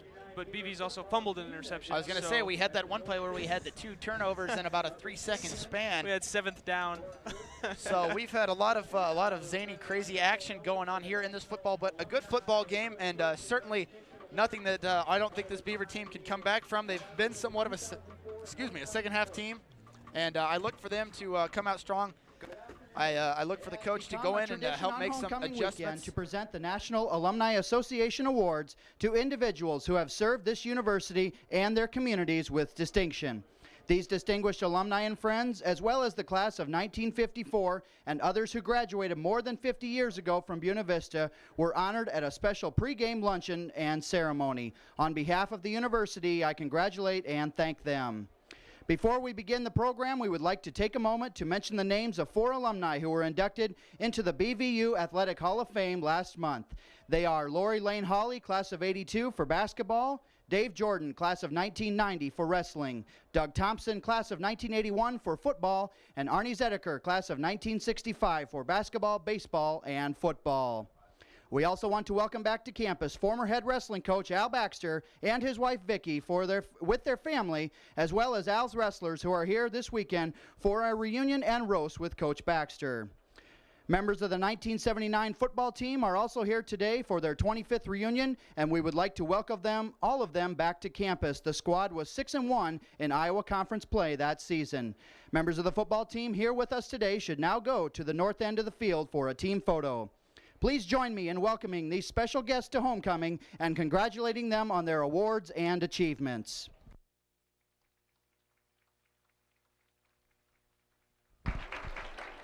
Now, President Fred Moore and Susan Cameron, Chair of the National Alumni Association Board, will recognize the 2004 Alumni Award recipients. First, the John Fisher Alumni Award. Dr. Janet Nicholson, class of 1970 and recipient of the 2004 John Fisher Alumni Award, is a top-level administrator in the National Center for Infectious Diseases at the Centers of Disease Control and Prevention in Atlanta, Georgia. Janet, a biology major, graduated summa cum laude from BV. Following graduation, she worked as a lab technician in medical centers in Omaha and Galveston, Texas. In 1977, she moved on to Emory University in Atlanta, where she earned her PhD in 1980 and then joined the NCID. She was named to her current position as Associate Director for Laboratory Science in the Office of the Director of the NCID in 1999. Please join me in congratulating the 2004 John Fisher Alumni Award recipient, Dr. Janet Nicholson.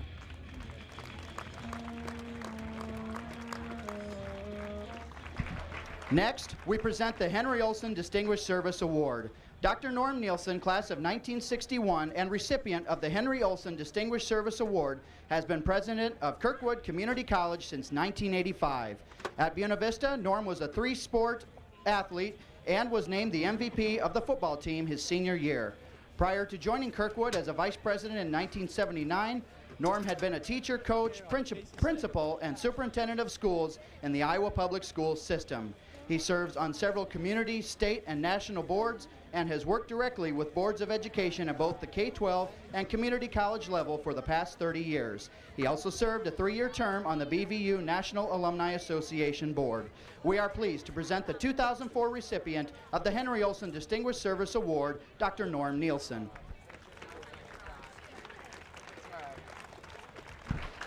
Moving now to the Wendell Halverson Outstanding Friend Award. Lois Bright, recipient of the 2004 Wendell Halverson Outstanding Friend Award, is president of the Bright Foundation from West Des Moines.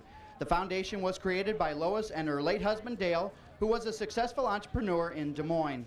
Lois was a homemaker and has been very involved in causes for children and youth all her life.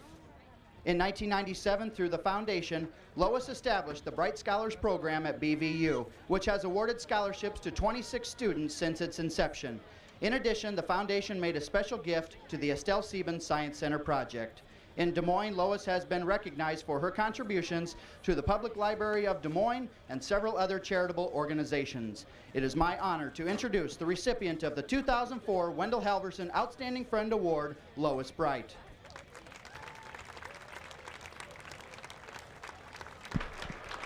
Finally, the Keith Briscoe Alumni Award. Captain Jason R. Fick, class of 1997 and the recipient of the 2004 Keith Briscoe Alumni Award, has led a successful career in the United States Air Force since graduating from Buena Vista in 1997. Jason, who majored in computer science at BVU, was honored as BVU's Senior of the Year. During his military career, Jason has had various roles in the Air Force, including service at Whiteman Air Force Base, where he had responsibilities for support of the B-2 stealth bomber fleet for the United States Air Force. Jason is currently stationed at Camp Humphreys Army Installation in South Korea, assigned as Commander Combat Support Flight in the 607th Combat Communications Squadron.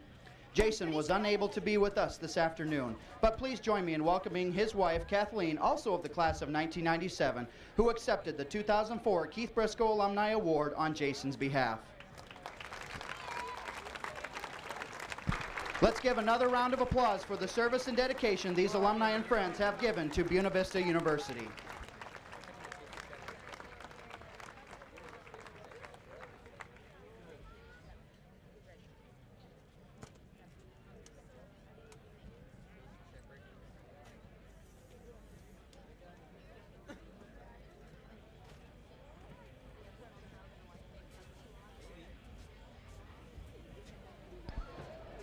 Again, we would like to welcome everyone here to homecoming weekend at Buena Vista University, and we'd like to thank you for sharing this special weekend with our university community.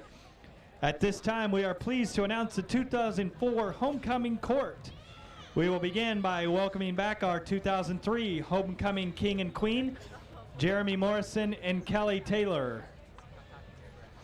Now, this year's 2004 candidates. Jackie Hampy from Galesville, Wisconsin. She's the daughter of Kelly Stelflug and Richard Hampy. She majors in elementary education and was nominated by Grand Hall Council. Jackie was being escorted by Matt Ambrose, one of the King candidates who is currently a member of the BVU football team. Matt is from Gravity, Iowa, the son of Charles and Helen Ambrose, majoring in secondary education, and is nominated by Briscoe Honor Hall. Along with her and President Moore is Carrie Tigas. She's from Coon Rapids, Iowa. She's the daughter of Gary and Lola Tigas.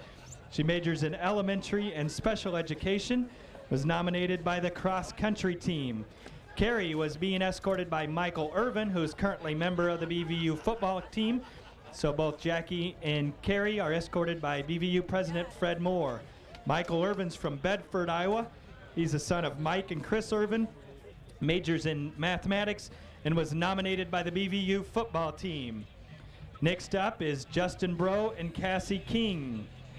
Justin's from Harlan, Iowa, and is the son of Bruce and Mary Bro. He's majoring in business management in Spanish and was nominated by the Spanish Club. Cassie King's from Crete, Nebraska. She's the daughter of Tom and Patty King, majoring in psychology and art, and was nominated by Habitat for Humanity. Next up, Jordan Campbell and Jenny Misselhorn. Jordan Campbell's from Trainer, Iowa, and is the son of Keith and Julie Campbell. He's majoring in management and entrepreneurship and was nominated by the Honor Hall Council. Jenny Misselhorn's from Manila, Iowa. She's the daughter of Alan and Shelley Foster and Keith Misselhorn. She's majoring in exercise science, sport, and fitness management, and was nominated by McCorkle Hall. Next up is Nick Genap and Allison Olberdine. Nick's from Marshalltown, Iowa, and is the son of Ron and Nancy Genap, majoring in exercise science, sports management, and was nominated by Habitat for Humanity. Allison Olberdine's from Mallard, Iowa. She's the daughter of Jean and Andrea Olberdine. She's majoring in athletic training, was nominated by the Buena Vista University Athletic Training Society. Now we would like to introduce our 2004 homecoming king and queen. The king is Tom Weeks and the queen is Erin Struck. Tom Weeks is from Newton, Iowa. He's the son of Tom and Susan Weeks. He's majoring in mass communications and was nominated by Student Senate. Erin Struck is from Council Bluffs, Iowa. She's the daughter of Mark and Deanna Struck. She's majoring in mass communication and political science and was nominated by the Student Activities Board. Let's give a hand to the 2004 homecoming court and the king and queen, Tom Weeks and Erin Struck. Congratulations to all of you. Also at this time, we'd like to introduce the banner competition winner, the parade winner, and the overall brother-sister floor winners for homecoming. The banner winner goes to Aurora House. The parade winners were first was the financial aid office, second was the business office and HR, and third place was SDP.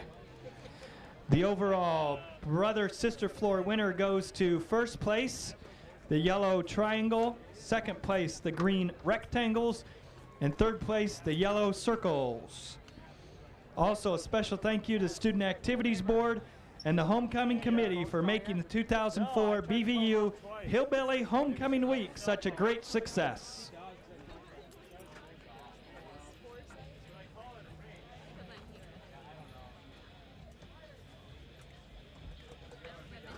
Also at this time, we would like to announce the winners for the CEC raffle. You can pick up your prizes at the pass gate. The winners of the CEC raffle were, I think we've got 13 winners here. So if you hear your name, please go pick up your prize at the pass gate.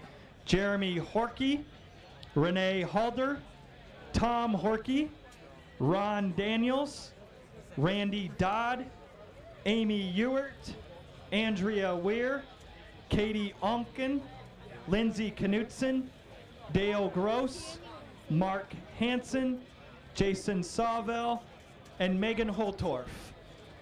So if your name was called, you won the CEC raffle, and you can pick up your prize at the pass gate.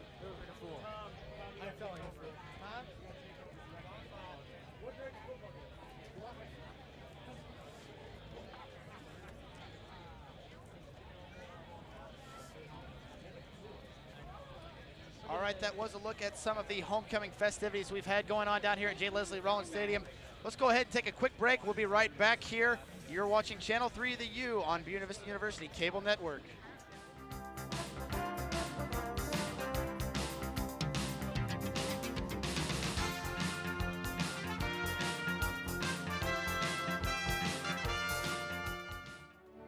What is a hero? Are heroes born, or are they made? In after-school programs, your kids will uncover hidden strengths, discover they have the power to change their future, and find the hero inside themselves. Let us know you on after-school programs in your area. Call 1-800-USA-LEARN. After-school programs, helping kids find the hero within.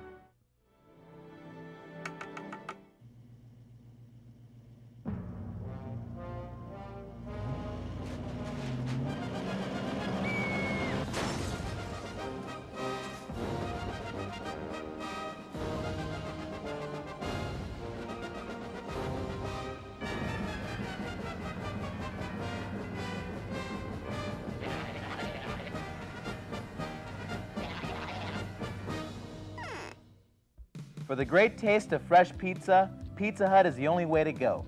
Pizza Hut only uses the freshest ingredients and toppings on your pizza. Whether it's pan pizza, hand-tossed, or thin crust, Pizza Hut has the pizza for you. Try the spectacular lunch buffet or scrumptious salad bar. Dine in, carry out, or have it delivered. Your pizza is always fresh, hot, and delicious. Pizza Hut, making it great again and again.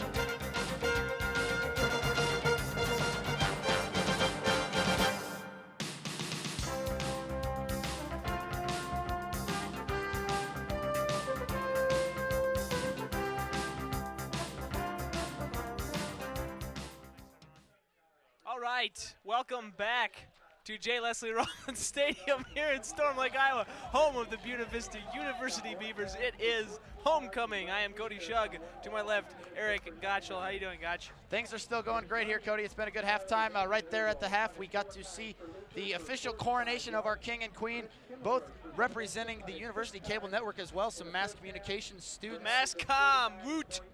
Tom Weeks and Aaron Struck, the king and queen respectively. After first half action, the score is 7-14 in favor of the Norse. We're counting down the minutes left here in halftime before second half.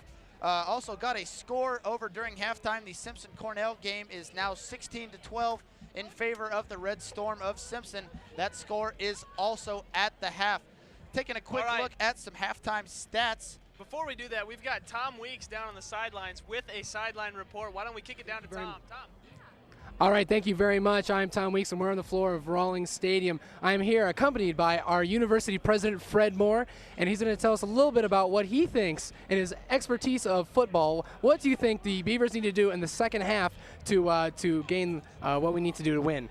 Well, Tom, thanks for the opportunity to talk. You know, actually, the good thing is that Coach Osterberger and his staff is coaching the team and not me in the second half because they know a lot more about what they need to do than I do.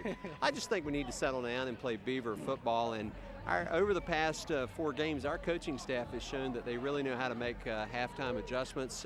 We've really been a strong second half team, and I think we're going to be fine. I think we're going to bring it home. We are going to be fine, and we have a great game coming up here in a little bit, and it also helps out that it's homecoming. We have a lot of alumni here, some of the board of trustees. What is it like having all those people here back home in Storm Lake? Oh, it's been great, Tom. We've given out some awards to some distinguished alumni today, as the viewers have seen, and it's great to have them back. Good crowd, great weather. We're going to roast Coach Baxter tonight, and that should be a lot of fun. So it's a great day all the way around. It is a great day all the way around. We've got a great game coming up. Right now I'm going to throw it back over to Cody and Eric. Thanks, Tom. Sounded a little hoarse down there. Sounds like he's been doing a little bit of yelling, but always great to have a chance to converse with Fred Moore. A president talking to a president right there. A president talking to a president right there. There you go. We've got to look at some highlights from the first half. So with that, we're going to go ahead and take a quick look at those and then come back with some halftime statistics right here on the U.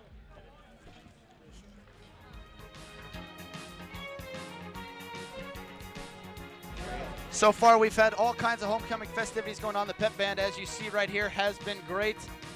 There, of course, the coin flip.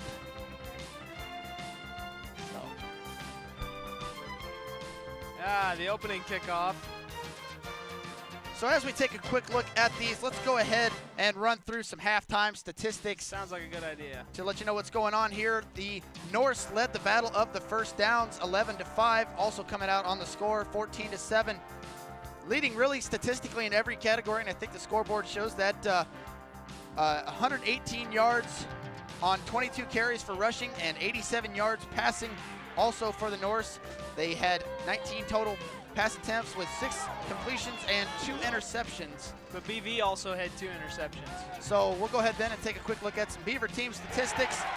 5 first downs in the first half, 17 rushes for 43 yards and 66 yards through the air on 4 of 14 passing, and as you mentioned, also 2 interceptions there for the Beavers. As far as penalties went, Beavers played relatively mistake-free ball, only 1 penalty for 9 yards, whereas the Norse had a much more difficult time. 4 penalties for a total of 75 yards, many of those coming on crucial punt returns. So like all of them coming on crucial punt returns. They're all blocks in the bag. So we saw all of that go on as well. Taking a look at some individual rushing statistics. Tyler Sheridan leading the charge for the Norse, averaging 6.9 yards per carry on 14 touches, so 97 yards including that touchdown. So him being the leading rusher for the first half. And here is a very, very interesting stat right here. Jesse Schmidt, we talked about Jesse Schmidt, we talked about the talent, we talked about the as many touchdowns as he scored. He's got 19 in his career here as a Beaver. He's a junior, and he's only had 1 catch today. I mean, they've got, in my opinion, BV has got to get him the football if they are going to expect to win this game, because they have not thus far demonstrated to me that they're going to be able to run their way into the end zone. Absolutely right there, Cody. Schmidt had a few balls come his way, a couple that I thought a good caliber receiver like him may have brought down, but those have fallen incomplete. So Schmidt, I think, may be a key here in the second half, and we'll see what Coach Osterberger's got in store for us as the Beavers look to come back here from the 7-point deficit as we are about ready to start this second half action here from Storm Lake, Iowa. You're watching Buena Vista Beaver football right here on Channel 3 The U, part of Buena Vista University's Cable Network. I'm Eric Gottschall, joined by Cody Shug. Thanks everybody for tuning in, and the second half is underway. That is a beautiful kick taken in at the 2-yard line. I believe that's Shurton. He looked like he was confused on which way he wanted to go there, and he just ran into the defender. So Shurton brings the ball out to the 30-yard line. We got a late flag on the play. We'll see what that is here in just a second. But it looks like as of now, the ball is at the 31-yard line. We'll see where it goes after this. And it's going against the Beavers, so tacked on to Shurton's return will be an additional amount of yardage to be disclosed here. 15. Taking it up quite a ways. So Norse with good starting field position for this second half, going to be starting at the 47-yard line as we begin second half action. Once again, the score is Luther 14, Buena Vista 7. As they come defense can step up and stop the Norse. The Norse were really on a roll there in the end of the second half. Absolutely, Cody. So Rowland comes up to the line, takes a snap, hands off to Shurton. Shurton looking for spot. Wiped out, cut out at the legs. Nice tackle on that play by the strong side linebacker, Dustin Jetmund, the senior out of Ankeny, making a nice play there. Having a pretty good game today, Jetmund is. Absolutely, he's been in on several tackles, and that's what it's exactly what you want your strong side linebacker doing, really. It is. That is his job as a strong side linebacker, to tackle. So the Norse come up to the line of scrimmage. It's going to be 2nd and 12 from the 45. Rowland barking out the calls, spreading his receivers out. 2 wide receivers set, 1 back in the backfield. 2 tight ends. Drops back and he takes it. Quarterback draw. Maybe mixed up to the line of scrimmage. We got a flag coming from the backside official. Looks like that's usually the kind of territory for a hold, and it is. And it is. 10 yards for a hold, which is going to put Luther in quite a hole. It's going to be over 20 yards for their first down. Absolutely, Cody. It's going to bring the ball back. It's going to be a longer second down now as they walk off the yardage. So Luther continuing to make mistakes as far as penalties, and if they're unable to hang on to this ball game here, I think that we're going to have to attribute a lot of that to the penalties in this ball game. So far, they've been a real kill, as I mentioned earlier. 4 penalties in the first half, but a total of 75 yards. Yeah, it is very, very difficult to win a game when you have to overcome the other team and the penalties. Very, very tough. So Rowland lines up under center.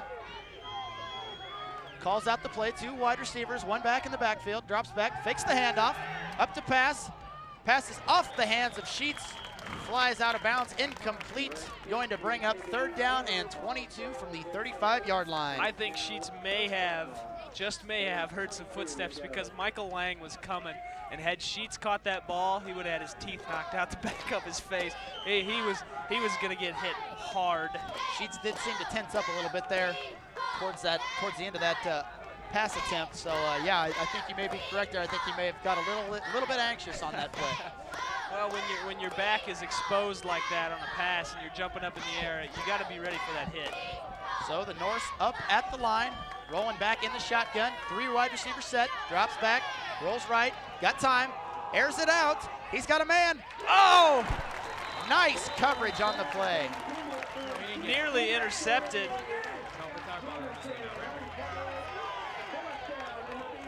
The free safety, Scott Jamison, the senior out of Des Moines, making a nice break on that ball, able to bat it away. Just hung in the air too long. Yeah, it hung in the air way too long, and Jamison did a really good job of reading the quarterback. He was ready for that from the get-go. Here's that goofy punt formation we've been talking about. So the Norse are going to have to punt, 4th and a long 22. Back to receive for the Beavers are Lang and Sullivan. They're going to try and get in there and block it. Gets the punt off. Dedeker on the reception. They took out Sullivan and replaced him with Dedeker, so he makes a nice play, fair catch. And the Beavers will begin their first drive of the second half from the 31-yard line here with 13 minutes, 34 seconds left to go in the third quarter. Score still, Norse 14, Beavers 7. And BV did exactly what we were talking about before. They put a guy in each gap and they tried to block that kick, and the Norse did a really good job actually of fending him off. Absolutely, absolutely. Looks like BV will come out in just a 2 wide receiver set this time, lone halfback, and he's going to get the ball. Looks to be Chad Pearson. He's got a hole. Pearson's got it. Sheds He's a going. few tacklers. Stiff Stiff arm. arm. He's going 30, It's a race. 20, 10, 5, touchdown. Holy cow, Chad Pearson. Unbelievable. Good, strong running, delivered a hell of a stiff arm. That was a wonderful, wonderful job. Wow. That was great. So just like that, first play from scrimmage, Chad Pearson rumbles off a 70-yard run and ties things up here 13. Well, we got going to tie things up here. Like, granted, that is if we can make this kick. I shouldn't take that for granted. That has been a problem with college football all throughout this whole season, really. Yeah, you cannot take extra points for advantage. But the kick is good, so we're back knotted up at 14. Let's take another look at that outstanding run by Chad Pearson. We have to look at this run. Absolutely phenomenal run. Let's look at the replay. So here you right see here. Pearson. He's the lone back in the backfield. Gets a nice block up there. Follows his hole, cuts through. Good cut back. Right here. He stiff arms a down lineman. How do you do that? That's a lot of man to stiff arm. I tell you what. From there, it was a foot race, and Pearson comes out on top. 70-yard touchdown run. 14 now on both sides of the ball. Beavers even things up with the Norse. So Pearson kind of picks up where he left off in the first half. He had 22 yards on 9 carries in the first. That definitely going to bump up his totals there. His average. His average is going to be outstanding after that one. Maybe he should just walk off and keep the stats. Quit right now. I doubt he's that kind of player, but nice run for Chad Pearson. Good play for the Beavers. And as I mentioned, things are all tied up as the Beavers get ready to kick off. So the Beavers score on 2 very long plays from scrimmage. The first pass to Sullivan and the long run you just saw from Pearson. The Norse had 1 long run from their halfback. Tyler Shurden. I keep wanting to call him Stewart, Cordell Stewart, because he's Slash. Wow. Another outstanding kick deep in the end zone. Shurden had to run backwards out of the back of the end zone after catching that. So very, very nice kickoff there by Chris Kemmerer. And that's going to leave the North starting at their own 20-yard line. First down. 13:22 here to go in the third quarter. Knotted up at 14s. As we were saying before the kickoff, we were talking about the length of the score. The Norse had 1 drive where they scored on a very short run, but they were also given the ball on the 20-yard line, I believe, after the interception run back. So a lot of big play scoring going on. So Roland up to the line for the Norse. Takes the snap and hands it off to the fullback. Number 44, Mitch Curtis with the carry. Brought back inside by that Beaver defense. Gang tackle. There were a couple missed tackles there.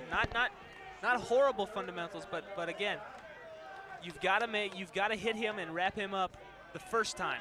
I mean, you allow him to bounce off, and he's going to bust a 70-yard run like Chad Pearson did. And as the pile clears up, once again, we see number 52, Michael Irvin, in there on the play. Also number 39, Brian Schwartz. So that linebacking core doing a good job of following the ball. Doing an excellent job, especially when one of them's only got 1 arm. So now we see Roland in the shotgun. Got Shurden in the backfield with him. It's an inside handoff. Shurden following a blocker, but wrestled down. And would you guess who it is? Michael Irvin. Excellent play. So Irvin continues to boost his second in the nation in tackles. Boosting his stats up there. And it's now 3rd down and 5 for the Norse. 2 backs in the backfield, 3 wide receiver set. Quick jump by the Beavers. We got flags. Free play here for Luther, and it's picked off, but I don't think it's even going to matter. I don't think it's even going to count. So Heinrichs gets the interception, but I think we've got an offsides on the Beavers, and that's going to negate the pick. Definitely.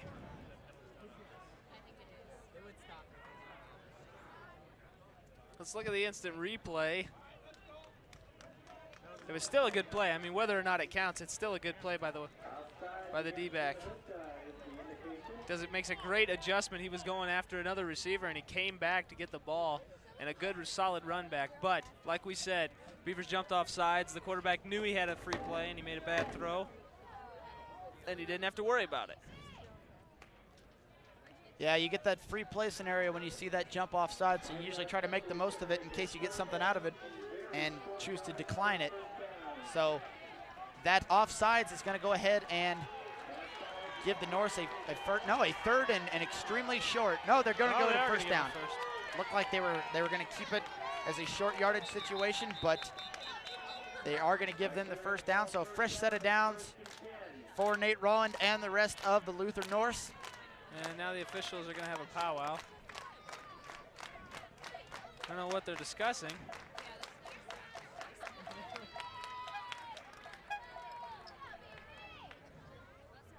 Discussing whether or not they should have measured for the first down. It's too late now. They can't go back. So as they discuss that, we'll go ahead and take a look at some stats. The Beavers are led by 5th-year head coach Steve Osterberger, who is 24-20 all-time at BV, so he's got a .545 winning percentage, which is the 3rd highest winning percentage of any coach in school history who has coached at least 40 games. So a good leader there in Coach Osterberger for the Beavers.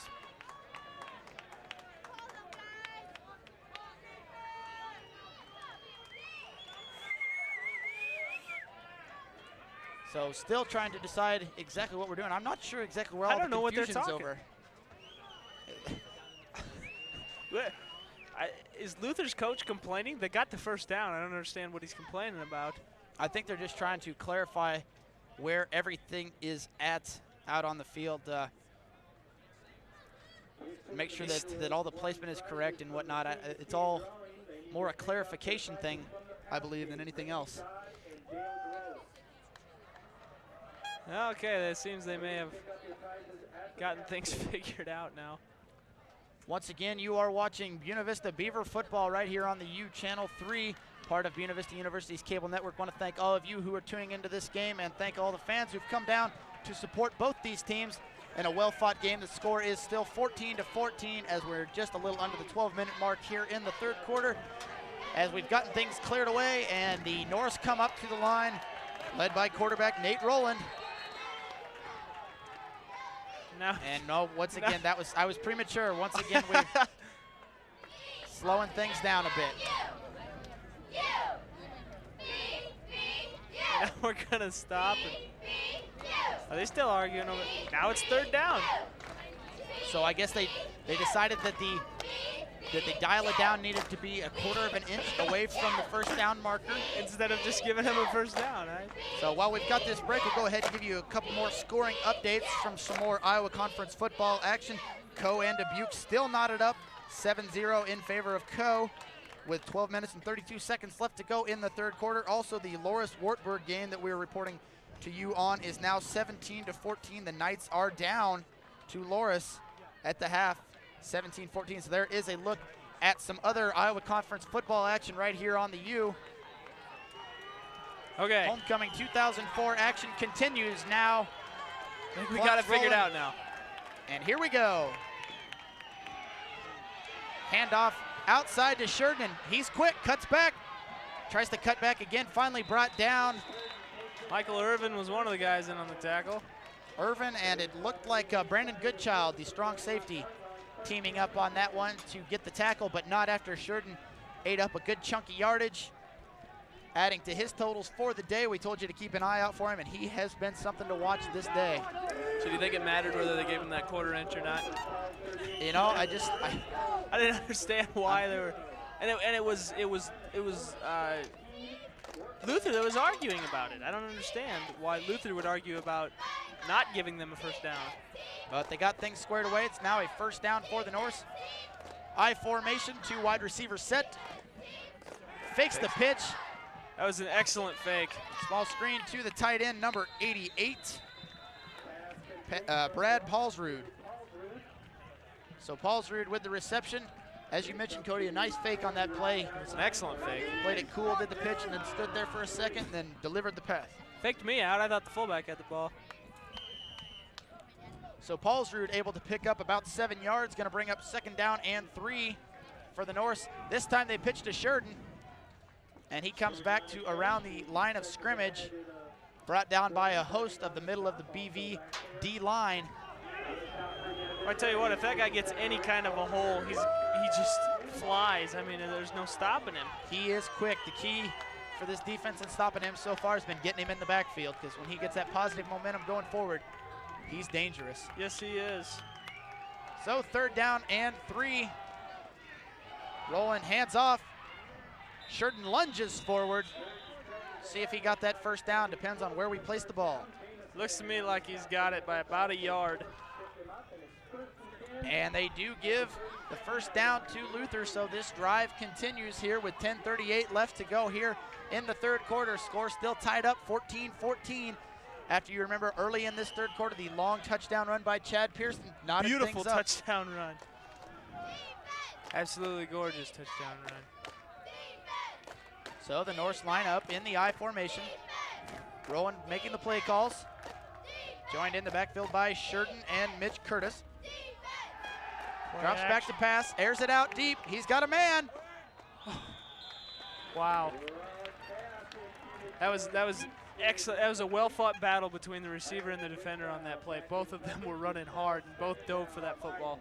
I agree with you there, Cody. That was good play coverage there by the defensive back. I believe that was Michael Lang. Michael Lang on the coverage. So the pass falls incomplete on first down. That's going to bring up a 2nd and 10 for Luther as they line up on the ball. Quarterback Nate Rowland under center. Tyler Sheridan, the lone back in the backfield. 2 wide receivers. Handoff inside to Sheridan. Still going. Kid keeps his feet pumping. He's always moving forward, and that's one of the reasons why he's so hard to stop. If you never stop moving, if you stop moving and you give him a chance to tackle you while you're standing still, it's a lot easier to do than if you keep on moving. And this kid's got some great moves, which is why he's really, really hard to tackle. Jetmund and Schwartz combining on that last tackle, so 2 more members of that BV linebacking core. Rolling up to the line once again, joined by a solo back. And Sheridan drops back to pass. Oh! Hard blitz by Michael Irvin. Got there just a little bit too late, but put a lot of pressure there on the quarterback. That was exactly what BV needed to do on that play, is force this quarterback to make mistakes. So with 9:31 left to go here in the 3rd quarter, that's going to bring up a 4th down and 6 scenario for the Norse. The Beaver defense trying to pump themselves up, get this crowd pumped up, and behind them. It's a crucial down, try to get a stop here and get the ball going back their way. So Rowland in the shotgun, calling out the plays, joined in the backfield by Mitch Curtis. Takes the snap, drops back, throws, he's got his man. Is it caught? Yes, it is. Pass is complete. Nice catch on the play by Kyle Pearson. It was a nice throw, too. He got hit right as he threw by the D end and still got the throw off. Very impressive.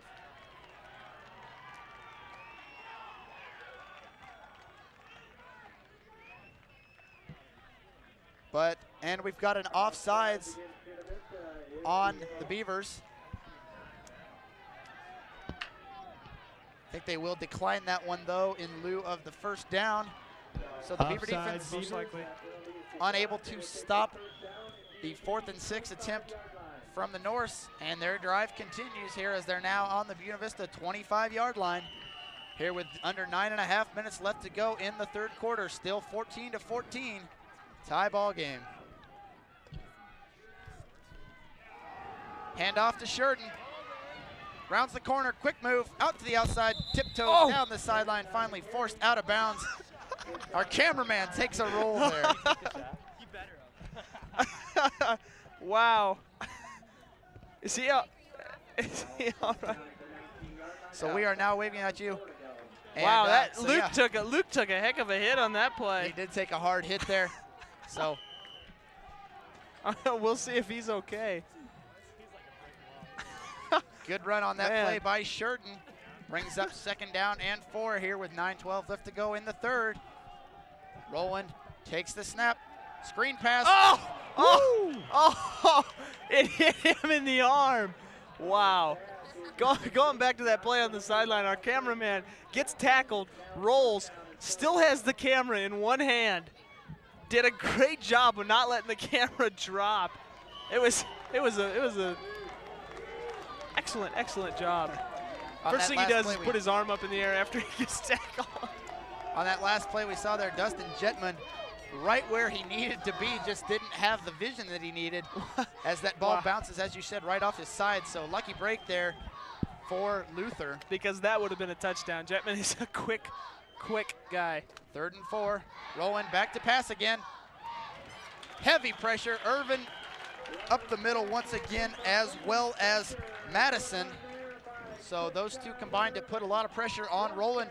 And this is going to force another 4th down. So here's another situation where the Beaver defense needs to come up big as Luther is getting inside the red zone.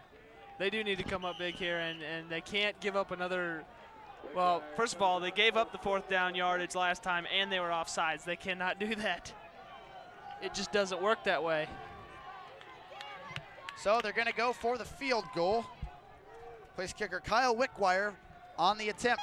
And the kick is up. And no good. Wide left. Wide left. So the Beaver defense able to hold the North to 0 points after that fairly lengthy drive.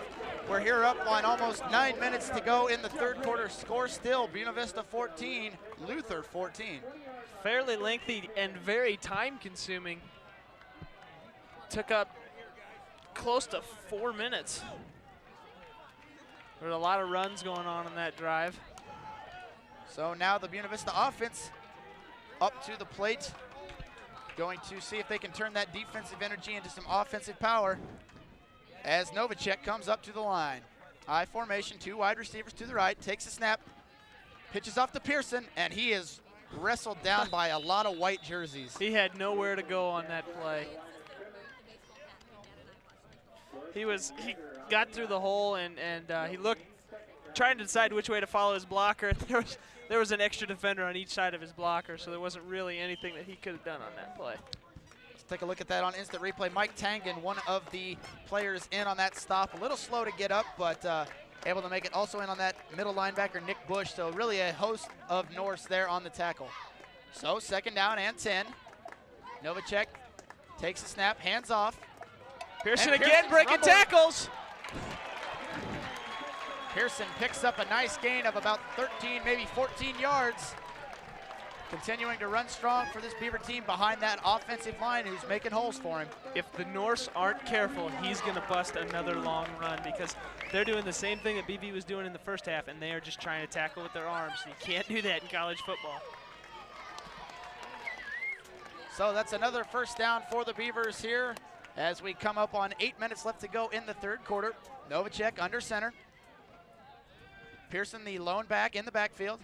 Novacek hands off to Pearson once again. He gets a hop, breaks a couple of tackles, and really making something out of nothing there. Did the best he could, got about 2 yards. Forward progress is going to give him a couple. So that's going to bring up a 2nd down and 8 for the Beavers after the carry by Pearson. Seeing Dedeker come in on the play for the Beavers, as well as Novacek bringing in that play. So the Beavers come up to the line of scrimmage. 2nd down and 8. 7.5 minutes left to go here in the third. Novacek under center. takes the snap back to pass, airs it out, and just a little bit behind the intended receiver right there trying to find number 43, Ryan Go. Novacek had plenty of time. I mean, he sat in the pocket forever, and there was not, there was a couple guys that came around the ends, but the backs picked him up beautifully. There was a great job, and there really was no reason that he shouldn't have made that throw. Really, that pass just a little bit behind him, and the coverage was not too bad either. Double for the teamed. Norse. Yep, double teamed up, so that's going to bring up a 3rd down and 8. As Novacek brings the troops up to the line under center. Pearson, the lone back in the backfield. 4 wide receiver set. Flag on the play. Novacek gets the ball off, but it falls incomplete. Pass intended for number 80. Tyler Horkey, the intended receiver on that play. So let's go ahead and take another look at this. Saw the flag on the play right off the bat. Novacek dropped back to pass, had the time. Just off the hands of Horkey, just hit him right in the front. So that penalty going against the Beavers, but going to be declined, I think, by the Norse as the Beavers set up to punt on 4th down and 8. Coming up on 7 minutes here in the 3rd quarter, right here from J. Leslie Rollins Stadium. You're watching Buena Vista Beaver football right here on the U Channel 3, part of Buena Vista University's Cable Network. Gets the punt off. Another high spiraling kick. Beautiful punt. Received by Sheets. Sheets starts to head upfield. Tries to find a crease up the middle, but nothing going. And I don't think there was a penalty. And you are correct, Cody, for the first punt reception. Fort Luther, there is not a penalty, so I think maybe that's something that Coach preached to them at the halftime, that they've got to stop doing, making those kind of mistakes. I promise you that's what he preached to him at halftime. That's about the only thing they've been doing wrong so far in this game is the penalties and mental mistakes. That's something that you can't let happen. So with 7 minutes left to go here in the 3rd quarter, the Norse take over possession, 1st down from their 30-yard line. Rowan starts to set up the formation. 3 wide receiver set, 2 to the left, 1 to the right, joined in the backfield by fullback Mitch Curtis. Fakes the inside handoff, sets up the screen. Pass is complete, and the fumble, the ball is on the ground. Beavers think they have it. Still waiting to decide whether or not he was down. Judgment. They've got it. They've got it. At least they think they do. Yeah, we still haven't gotten an official. No official word. Yeah, there we have it. No official word, but both teams evidently figured that out as the offenses and defenses switched off for both teams. So the official said it, but he didn't signal it to everybody. It was a very secretive He was just like, okay, you get the ball, you have to go on defense now, but we're not going to tell the crowd. It'll be cool. So after the screen pass is caught by Pearson, there's a fumble on the play, and the Beavers take over with good field position on their own 35. Excellent field position. They have to take advantage of this. Novacek hands off to Miller, following his blockers. Brought down in the middle by number 38 for the Norse, weak side linebacker John Yeager. That's a good play. I was watching some of the play downfield, and Sullivan was really getting into it with McDonald, the defensive back on the Norse. Those guys have been stock blocking like crazy. You watch, when there's a run, those guys are downfield duking it out every single play, and they're playing hard. I have seen that too as well, so yeah, some hard-fought smash mouth football on the field. Once again to Miller, tries to break the outside, dodges the tackle, he's still going. That was a great run. He kept his feet moving, he kept his center of gravity low, and the kid's just got great stop-and-go ability. He stopped once and watched the kid fall in front of him, and then he took off. Miller picks up a nice run. Let's go ahead and take a look at that once again. Should stop right here. Right there. Yep. That was a great play. Looked like Barry Sanders right there, just stopping and watching the guy fall down in front of you. That's the kind of athletic ability you want to have in a running back. Absolutely, Cody. So the nice run by Miller brings up another 1st down for the Beavers from the 15-yard line as Novacek comes under center, joined in the backfield by Miller once again. Ooh, Crook, the big fullback. No, excuse me, Crook. Crook picks up 3 yards on the carry. Going to make it a 3rd and 7 for the Beavers as they are in the red zone of the North. So Beavers looking to keep the momentum going their way. Already added 1 touchdown this half, trying to make it 2 here as we're coming up on 5:20 to go here in the 3rd quarter. Score still knotted up at 14s. You're watching Beaver Homecoming football right here on the U Channel 3. Eric Gottschall, Cody Shug with you here at J. Leslie Rollins Stadium. Good, hard football being played right now. And this time the handoff does go to Miller. A little bit of a number 29 for the Norse. I don't have my stat sheet in front of me. Justin Albers. He got through the line and he fell down, and then he stuck his foot back out to try and trip the running back. That should be a penalty if any of the officials saw it. You can't trip. I mean, it's kind of strange in a game where you can absolutely lay somebody out and it's legal, but you can't trip them. But those are the rules. Rules are rules. They're there for reasons. Yep. People get hurt. So 3rd down and 7. Beavers come up 3 wide receivers set all to the left side. Crook, the lone back in the backfield. Dietrich motions to the right. Novacek back to pass. He's got time. He's got a man. Touchdown. Sullivan. Beavers. Sullivan gets his 2nd touchdown reception of the night. Michael Sullivan, the senior from Woodbine, Iowa, wide open in the corner of the end zone, and the Beavers put another 6 points up on the board. Now, right there was a situation where having more than 1 receiver in the area helped because it confused the defense. The defender didn't even know that Sullivan was in the back of the end zone. He was too busy watching Jesse Schmidt, and he didn't even notice Sullivan in the back corner. So it worked out to the Beavers' advantage this time. And the Beavers line up to tack on the extra point. Hold is down, kick is up, and it is good. So with that, the Beavers are now up by 7 with a score of 21-14 with 4 minutes and 22 seconds left to go in the 3rd quarter. Momentum starting to shift a little bit. I said this Beaver team was a bit of a second half ball club. President Moore said the same thing when Tom Weeks interviewed him on the sidelines during halftime. So we know our Beavers, we know what's going on here, and they are doing just that. Making the comeback, 2 consecutive scores here in the 3rd quarter. And it seems like we're going with the unanswered score thing because Luther went with 2 unanswered scores, and now we came back with 2 unanswered scores of our own. Well, technically, one of Luther's would be unanswered because we answered the other one.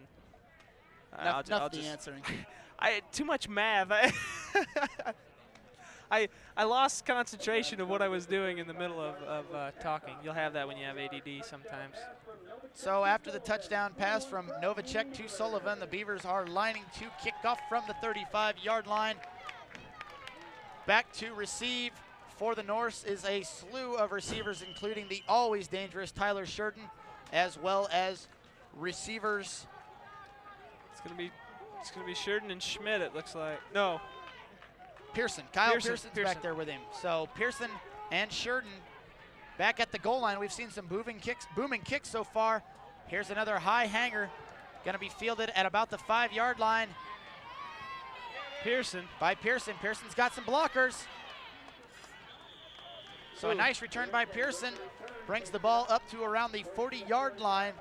And that is where the possession for this drive for the Norse is going to begin with a 1st down here with 4:15 left to go in the 3rd quarter. Score 21-14 in favor of your Buena Vista Beavers.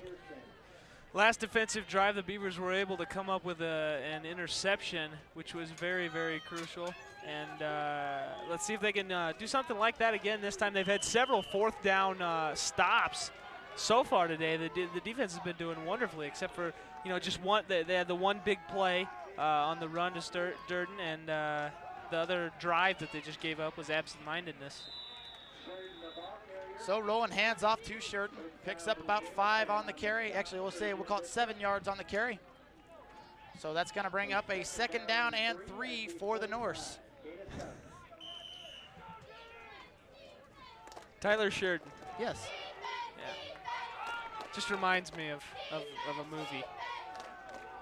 I was confused. I was wondering where I'd heard that name before, and it was bothering me all day. So Rowan under center, hands off once again to Shurden. Shurden stopped up at the line this time, and coming in on that tackle once again. We've seen him before in this ball game. Number 77, the freshman, from Emmitsburg making the stop. Making the stop this time. Last time he made the stop, it was huge. That's David Bredehoft. So another nice play there by the young man from Emmitsburg. So now the Norse facing a 3rd down and 1. Roland under center, I formation, 1 wide receiver, 2 wide receiver set. Little motion up on the line. Oh, this one's going to be on the offense because they stop whenever they stop play, it's usually an offensive penalty. If it's a defensive penalty, they let it go. Yep, you're absolutely right, Cody. There's a good indicator for all the folks watching at home. You can put that one in your little memory bank. Oh, perhaps I'm wrong. Are you wrong? I might be. If it's encroachment, if the defense jumps across and touches the offensive player, then they have to stop the play. Okay, and that's probably what it was. It's going to be. So, yep, you are correct. They're going to call encroachment. It's going to be encroachment. So the penalty does go against the Beavers. Because the defense doesn't necessarily have to stay set. The offense cannot move. So if the defense jumps and touches an offensive player to make him move, it is encroachment, and it's a penalty on the defense. So a fresh set of downs for the Norse. Brings up 1st down from the 48-yard line. Roland under center, lone back in the backfield is Sheridan. 2 wide receivers to the sides. Hand off to Sheridan. He's got some room. He's quick. Gets to the outside and finally pushed out of bounds by Michael Lang, the cornerback. But not after Sheridan able to pick up another good chunky yards on 1st down. Looked like about a 7 or 8 yard carry. 7 yards they're going to call it before he got pushed out at the 40-yard line. Brings up a 2nd down and 3 for the Norse. Kid's got to be in pretty good shape. He's been running all over the place today. He's been their workhorse. He has been their workhorse. He's not as only has he been their workhorse on offense, but he plays on defense and special teams too. So Roland under center. Once again, hands off to Sheridan. Once again to the left side. Hops across. Looks like he got the 1st down and maybe another yard more. So the Norse keep moving on downfield by gaining more and more 1st downs.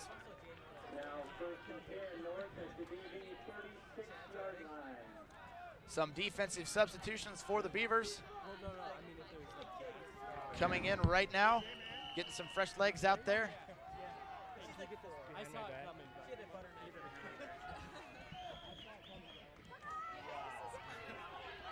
So now Roland in the shotgun, joined in the backfield by fullback Mitch Curtis. 3 wide receiver set, 2 to the left, 1 to the right. Inside handoff to Curtis.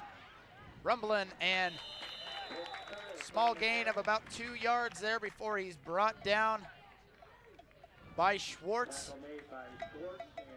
He nearly fumbled that snap. Roland did. Which is not good. Sometimes if the quarterback takes his eyes off of the ball when it's coming in the shotgun snap, it can be a little lower than he expects, and it'll go off his fingertips. Almost the case there, not quite. So 2nd down and 7 for the Norse. Roland up at the line of scrimmage once again. Lone back in the backfield, Mitch Curtis drops back to pass. Nope, quarterback draw. Spins off one, but not going to get away from the grip of number 99, Tyler Beving, the senior from Storm Lake, Iowa. Another one decided to stay in his hometown, play football.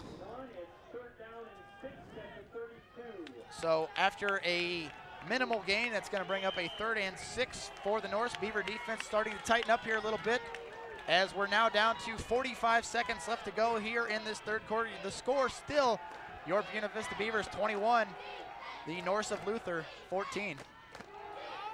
Pitch out to Sheridan. Dodges in, got a flag on the play. Flag might be holding. Close to the 1st down marker.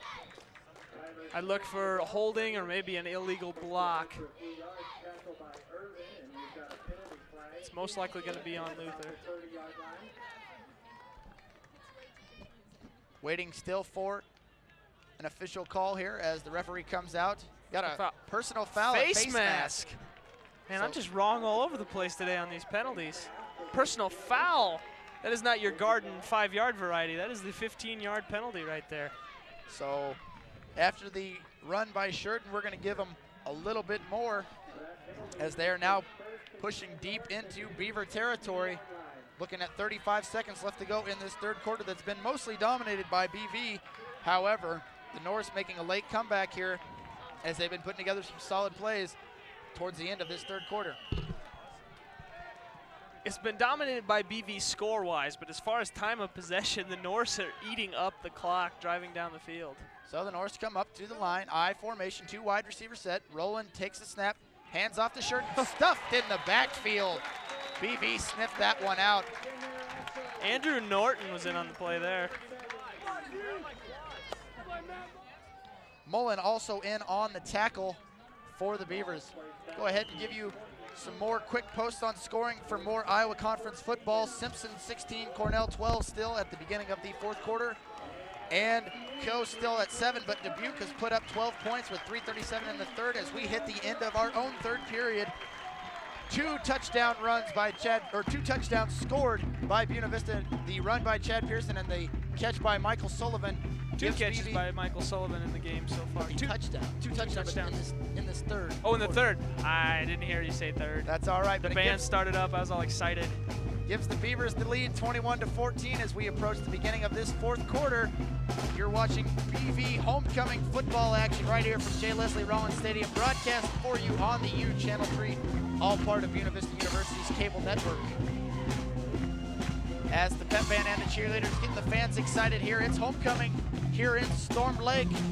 As once again we are approaching the 4th quarter, Beavers up 7 points, looking to carry this into a homecoming victory and get off to a 4-1 start for the season, 4-0 in the conference. Speaking of football games, take a look at what we got coming up next. Buena Vista is coming up here on some home games. This is a 5 out of 6 game home stretch here towards the end to close out the regular season. So a lot of Beaver football to be seen here at home. The lone away game is on October 30th, the day before Halloween at Dubuque. But coming up next week, we've got some non-conference NAIA action as we face Waldorf College on Saturday, October 16th. Kickoff will begin here at J. Leslie Rollins Stadium at 1 o'clock. Once again, you're watching Buena Vista University football right here on the U Channel 3. The beginning of the 4th quarter is underway, and the Norse are beginning to start. Rolling back to pass, looking for his man in the corner. Who's got it? It's a jump ball. I don't know who you give that to. And they give him the touchdown. Oh. Holy cow. BV not at all happy about that. Let's take another look at what happened there. See the pass float up towards the corner. Great coverage there. Jump ball up in the air as Heinrichs and Pearson going for it. Heinrich looked to had it. And then right there towards the end, Pearson takes control of it and able to just rip it away from him. And that the officials give them the touchdown. So a very, very tough call there. I think that could have easily gone either way. That could have. But the Norse are going to go ahead and kick the extra point to try to tie things back up here at 20. That could have very easily been called pass interference on the offense too. As you were watching, he pulled his man out of the way. So the kick is up and is good. And it is now tied up here just 10 seconds into the 4th quarter. We see a touchdown pass miraculously pulled down by Kyle Pearson. Knots things up at 21. So Beavers now tied up here at homecoming as we begin the 4th quarter. Now BV can't get mad about that. They can't get upset and say, oh, the referee made a bad call and this and that. They just got to go out there and use that energy that they would use to get upset, to just pound the ball down the field and score a touchdown. I think you're right there, Cody. I think that's basically what you got to do, is you just got to channel all that power. Yeah, too many times people get too frustrated because of the referees, and there's really nothing you can do. Yelling doesn't do any good. Getting mad doesn't do any good. So instead of wasting that energy arguing or getting upset about it, take it and use it on the football field. So look at some 3rd quarter summary stats. We talked a lot about Tyler Sheridan. He's already boosted his yardage total up to 159 yards as we await the kickoff for an average of 5.9. Also, we talked about Kyle Pearson a lot, who made that last touchdown. He's had 7 catches for 92 yards, including a 34-yarder, and that touchdown we just saw there. As the kickoff is underway, back to receive for the Beavers is Schmidt, and this is going to be fielded by Pearson, who's got to run upfield. He's got some blocks. He's got some room. Finally gets his legs cut out by number 49 for the Norse.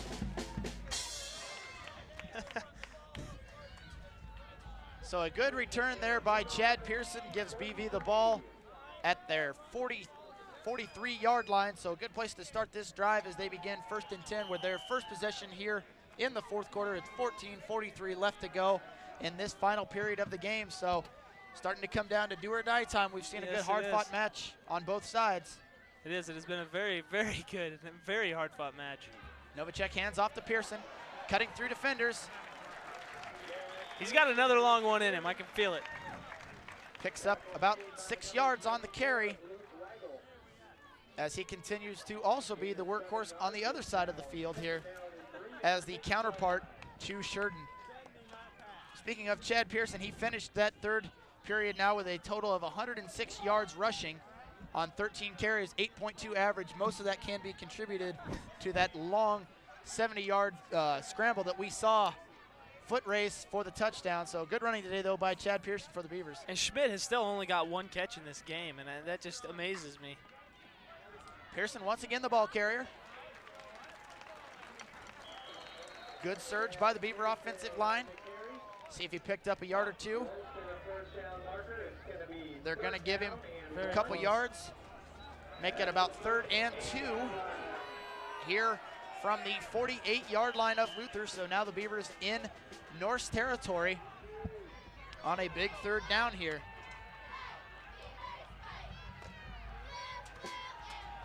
So Novacek brings the troops up to the line. Comes up under center. He's got Crook and Pearson in the backfield. 2 wide receiver set up.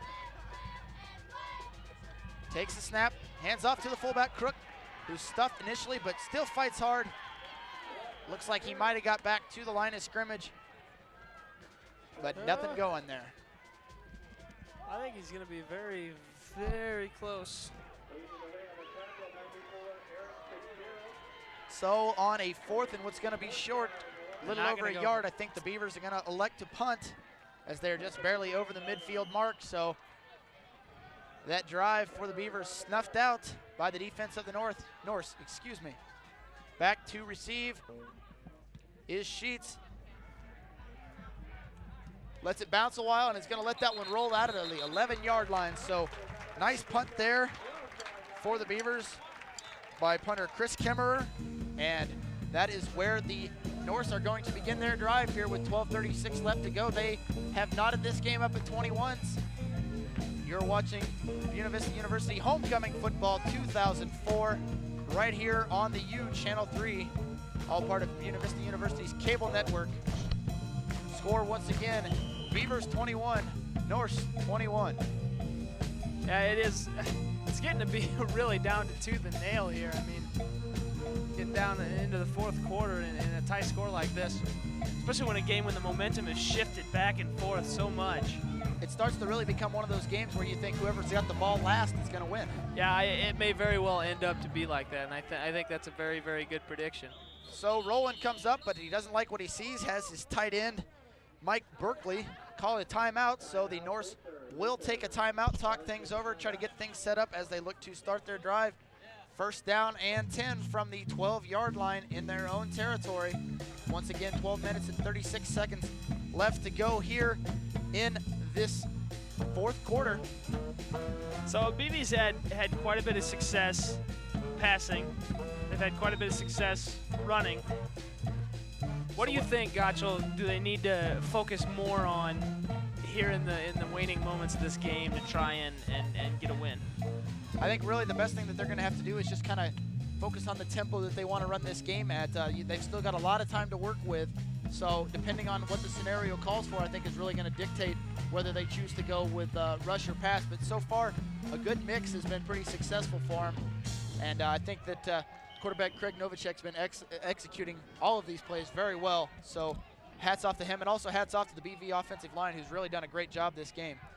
So we're back from the timeout. Quarterback Nate Rowan under center for the Norse, takes the snap, hands off to fullback Mitch Curtis, who bounces off a defender but is unable to pick up a whole lot more yardage. Bounced off a bunch of defenders.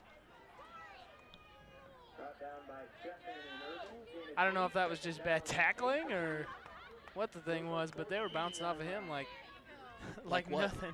I don't know what they were bouncing. Like bouncy balls, Gotchel. There you go. That's the I was going to analogy say I like he looking was for. hard to tackle, but you pressed me, so I had to make something up. So Rowan lines up under center, Jordan Wright. I formation, 2 wide receivers to the sides. Takes a snap, hands off to Sheridan. Sheridan tackled up. Tackled up? Tackled down. Tackled every which way. You can tackle him however you want to. Irvin once again in on the tackle for the Beavers.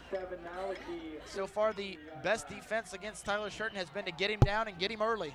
Yeah, you got to get him early. That's if that kid gets out into open field, that's when the Beavers have trouble bringing him down. If they can get him down behind the line or even when he's just past the line, that's been the best way to do it so far. Rowan lines up the Norse, facing a 3rd down and 7 here with 11:19 left to go in the 3rd quarter.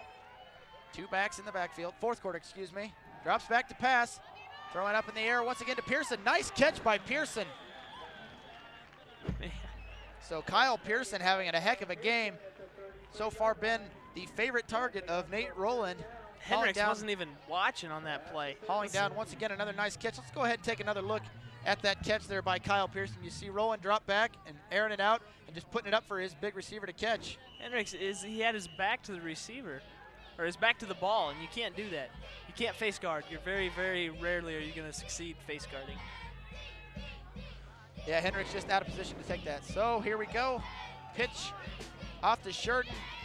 And as I said, you got to get him and you got to get him early, and that's what the Beaver defense does once again. Got him just past the line. That right side collapses down on him, gets him at the legs. 2nd down and 9 at the 34-yard line. And then with a guy like him, it's very, very tough to just go at his legs, because when you get down in position to get him at his legs, then you're out of position to move when he makes a cut.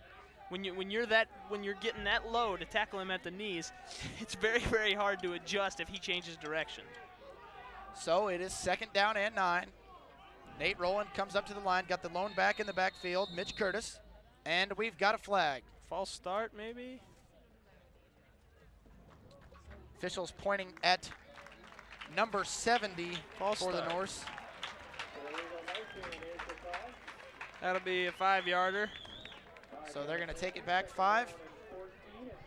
And now they will be facing 2nd down and 14 from their own 29-yard line, as we are now at 10 minutes and 22 seconds left to go in the 4th and final period here at J. Leslie Rollins Stadium. BV Homecoming 2004. Still gorgeous weather, still tons of fans packed in the stands. Sure to see a good finish to this ball game as we see the Norse come up to the line of scrimmage. Nate Rowland under center still. Hands off to Curtis, who gets past the first line. Moved pretty quick for a fullback on that play. Quick feet, gets him up to the original line of scrimmage, maybe a little bit past. 3rd and long scenario for the Norse. About 9. That's really what you don't want to do. You do not want to be in a 3rd and long situation in this game.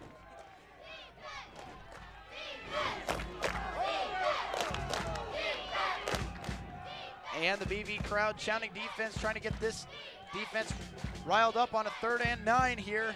Norse come to the line. Rowland barking out the commands. I formation, 2 wide receiver set. Fakes the pitch. Going to the air. He's got his man. He's going to be close to the 1st down, and he's going to get there. Wow. Lang unable to pull him down any sooner, and riding on the back of Sheets. Brett Sheets with the reception. Sheets was the only wide receiver in the area, and they had 3 Beaver defenders there. There's no reason that he shouldn't have been covered. No reason. So Luther picks up yet another 1st down, continues to move this football as they're now at the 45-yard line, still in their own territory here with about 9 minutes left to go in the 4th quarter.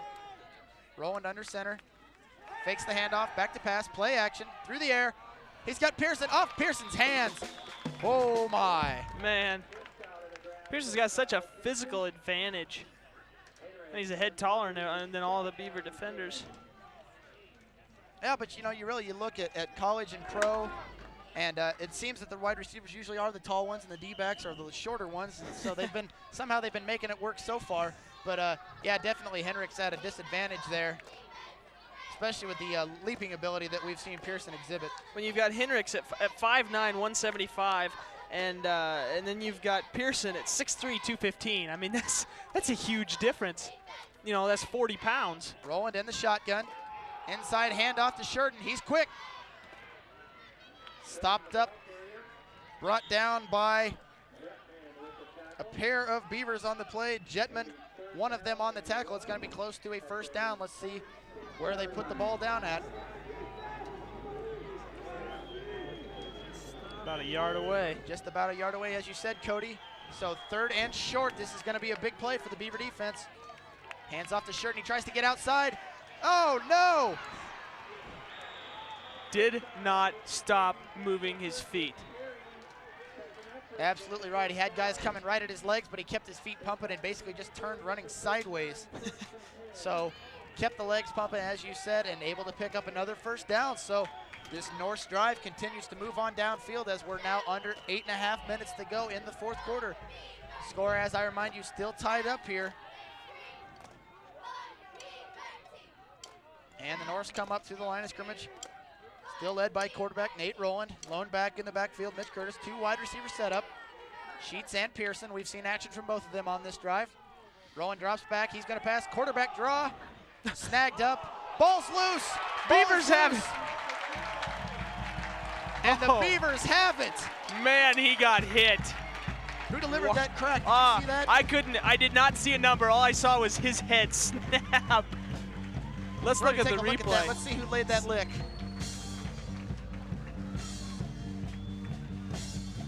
It looked to be number 39, the linebacker Brian Schwartz.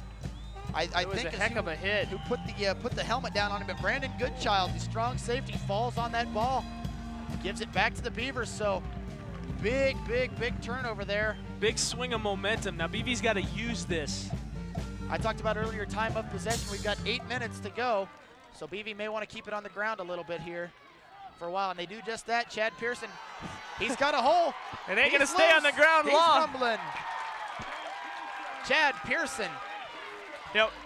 We talk about how Jesse Schmidt he's only caught 1 pass all day, but did you see the blocking that he gave on that play? He allowed Chad Pearson to get 10 more yards.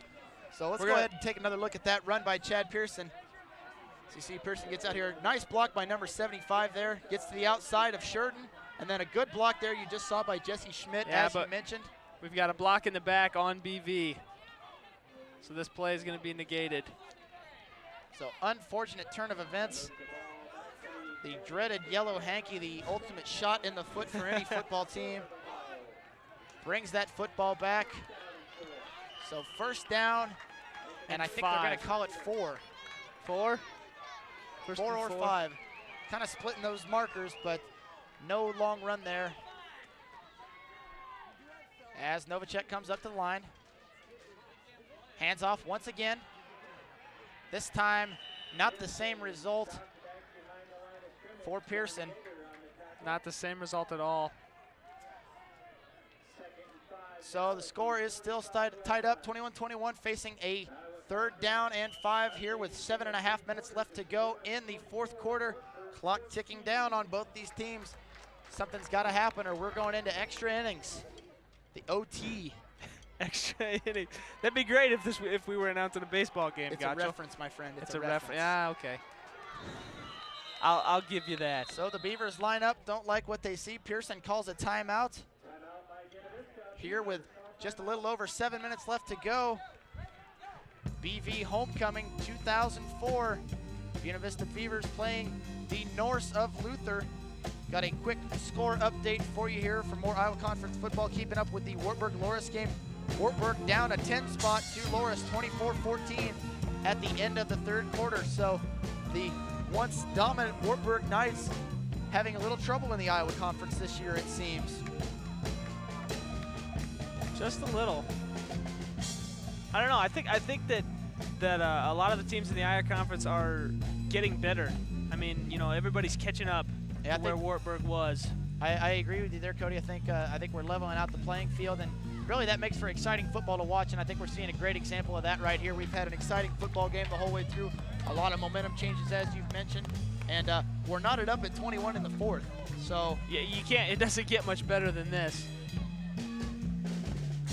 So far, we've seen excellent ground games by both teams. We've had Pearson and Sheridan capping off both those attacks for both teams. And now the Beavers come up to the line after the timeout. 3 wide receivers set.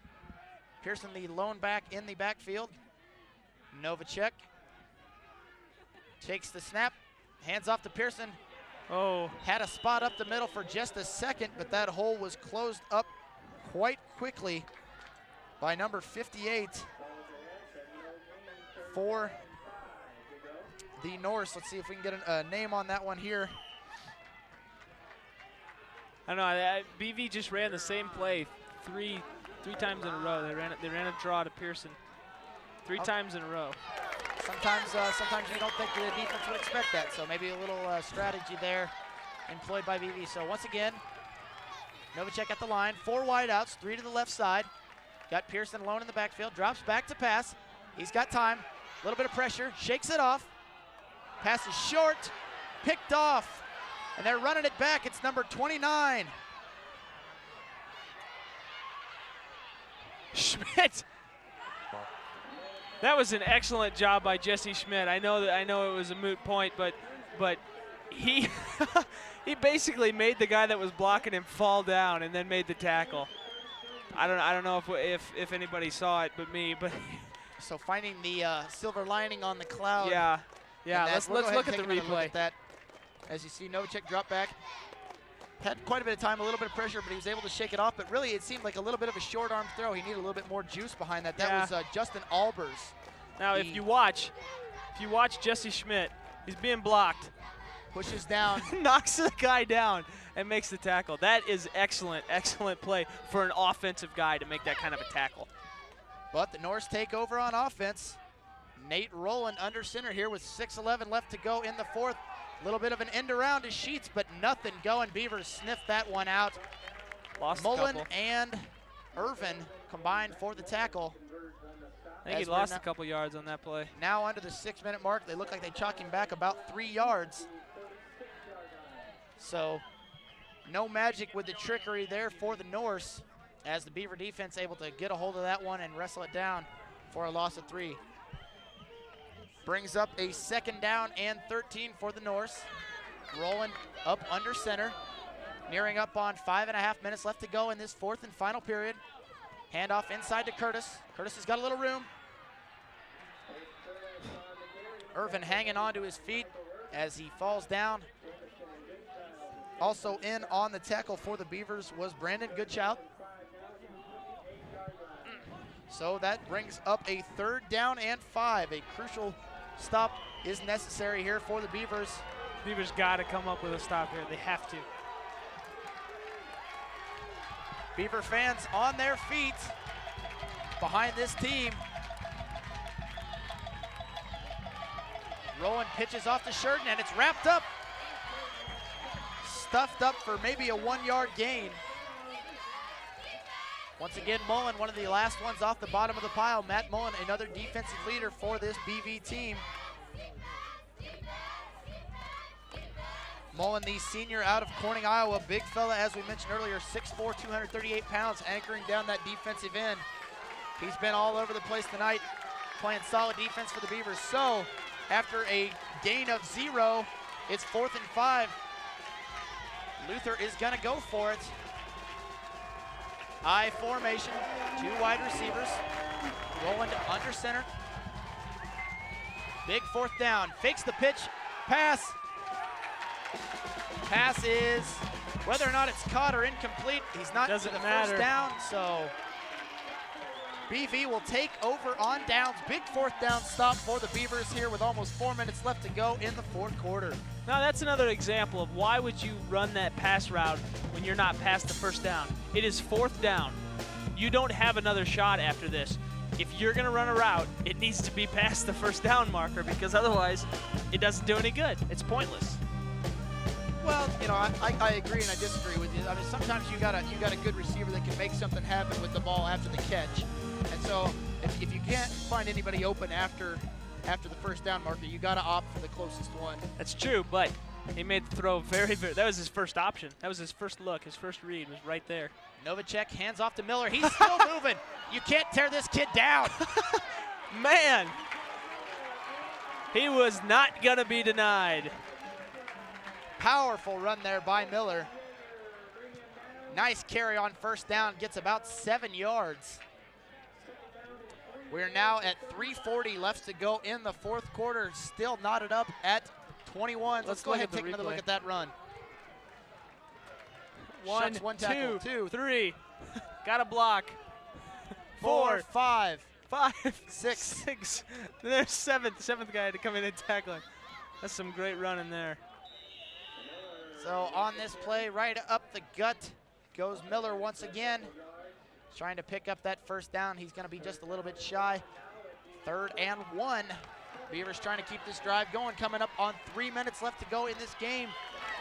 Time is of the essence, as once again the Beavers and the Norse both with 21 apiece. As we have now gotten past the 3-minute mark. Fans here at J. Leslie Rollins Stadium behind this ball club as Novacek comes up the center. Hands off the ball. Once again, it's Miller, but he is stuffed up in the middle. We'll see if he got that first down. Good surge by the BV offensive line on that play. That's going to be very, very close. The line judge is marking it at the 38. Ball positioning is going to make a huge difference here. We may have to see, for the first time this game, the chains come out. We've not seen the chains come out on this field all game long. This could be the distance of whether he puts his right foot or his left foot down. And we call that, and look at that, here come the chains. So I feel important. So here as we stretch the chains out, try to figure out, looks like they've got it, and they do! First down, Beavers! So the drive stays alive as we're now at 2 minutes and 40 seconds left to go in this 4th and final period here at Buena Vista University in Storm Lake, Iowa. You're watching all of this on the U Channel 3, all part of the Buena Vista University Cable Network. Thanks once again to all of you who have tuned in, and thanks to all the fans who have showed up and supported this Beaver team. Heck of a ball game going on, and it's not done yet, folks. Novacek under center, I formation, 2 wide receivers to the right side. Pitches off. Miller still on his feet. And wrestled down by his collar, by the back of his shirt. Number 71 for the Norse. He's got some man hands to be able to grab him and just throw him down like that. We talked about hand tackling and how it's usually not successful, but they're one of your few circumstances. Yeah, where it worked. The guy was slowed down enough that and you've got a running back who's not quite as big as this defensive lineman, and the guy had to grip a steel and was able to pull him down. So 2nd down and 10 from the 38-yard line. I formation, 2 wide receivers to the left side. Novacek takes a snap, fakes the handoff, and all over him on the blitz was number 29. Justin Albers, who made the interception we saw earlier, blitzed up the middle and was right basically inside of Novacek's shorts by the time he dropped back for that play action. Yeah, he got in there so quick that I don't think he was ready for it. He didn't really put a hit on Novacek. He was just kind of there and fell on him. I don't think he expected to be in that early and that easy. So after the sack on Novacek, the Beavers choose to take a timeout, talk things over. We're here at 1 minute and 33 seconds left to go here in the 4th and final period, unless we need an extra one. So there's your exception. But 3rd and 19 for the Beavers on their own 29-yard line in a bit of a hole, trying to decide how they're going to get out of this rut and try to continue this drive going on down the field. We've seen a lot of excellent ball played on both sides. It's been an outstanding homecoming game. I think the fans have been in for a real treat, and really just an overall enjoyable experience. It's been fun being here with you, Cody. I appreciate it a lot. Quality time. It's been a good time. Quality time. And we hope all you folks at home watching this game are enjoying it as well. So either BV's got to get something going, because it is 3rd and about 3.5 miles right here. So BV breaks the huddle. Novacek will be under center. 3 wide out formation, 2 to the left, 1 to the right. He's got Crook in the backfield with him. Novacek drops back in the pocket. He's got time. Rolls to his left. He's going to take it. Brought down from behind by, see if I can get a number on that. Looks like number 38. That. Perhaps not. Nope. Maybe 28. 28, yeah. Tyler Sheridan. There we go. That's the number we've been seeing all day. Yeah, jersey got wrinkled up. It's so dirty. He's been so grass stained we can't tell the number on it anymore. He's been in on every play. So after the scramble by Novacek to get up to what used to be the original line of scrimmage, the Beavers are going to be forced to punt. Here on 4th and 12, we've got 1 minute 19 seconds left to go in the 4th quarter. Still knotted up at 21, so getting down to some intense finger biting moments here as the Beavers are going to have to punt one off to the receiver sheets. And there's not much that you can do as BV in this situation. I mean, you can't go for it on 4th and 10, on 4th and 12. No, and absolutely give them not. the ball this close. Yep, I think just they've got to play good solid defense and maybe try to make something happen in the extra period. So Sheets with the return. Finally brought down on the play by number 16, Brant Goodchild, the younger brother of Brandon Goodchild. Go ahead and give you another scoring update from some Iowa Conference football action. Back to the Cornell and Simpson game. Simpson still on top. The Storm leads 16-12 over Cornell. That game is the final score of that one. So the Red Storm of Simpson are victorious over Cornell in their game this afternoon. All right, so now the Norse come up to the line. Quarterback Nate Rowland is in the shotgun. Hands off to Sheridan. Sheridan's got some space to the outside. He's dangerous out there. Very dangerous. You had Irvin trying to make the tackle with one arm. That's tough to do, man. That's really tough to do. Usually when you one-arm tackle somebody, you get critiqued for it, but when you're working with that, that's about as good as you can do. So good play there by Irvin, but not after Sheridan picks up the first down. So the Norse already with a first down on this drive. Rowan back in the pocket, airs it out. He's looking for Pearson. Oh, just out of the grip of Lang. Just barely went off his fingertips. Good defense on that play by Michael Lang. Lang laid out, did everything he could to try and make that interception. Now those two are going to have to come back, line up next to each other, and do the same thing over again. Kyle Pearson has been a favorite receiver for Nate Rowland all night long. He's been making some outstanding catches, and that one just a little bit out of his grip. So Luther lines up once again, 3 wide receiver set, 3 to the right side. Sheridan, the lone back in the backfield. Inside handoff to Sheridan. Able to get around. They got a hold. We got a hold right there. Yeah, you can see number that. 70. That was pretty clear. That was a double leg takedown if anybody here's a wrestler. Eventually brought down on that play though by Dustin Jetman. But that is going back, as you said, the hold. So now we have 41 seconds left to go. Time is running out, and I think both these teams may have to be playing for the extra period now. Yeah, in light of that penalty, I think Luther may just run it up the gut a couple times. Well, I would never say never. I would never say that. I'm sure they'll probably take a couple shots at the end zone, but. So once again, 41 seconds left to go in the ball game. Luther lines up. Quarterback Nate Rowland in the shotgun along with the fullback, Mitch Curtis. Rowland throws back, fires deep. Once again, same place really as that one that was knocked away by Lang.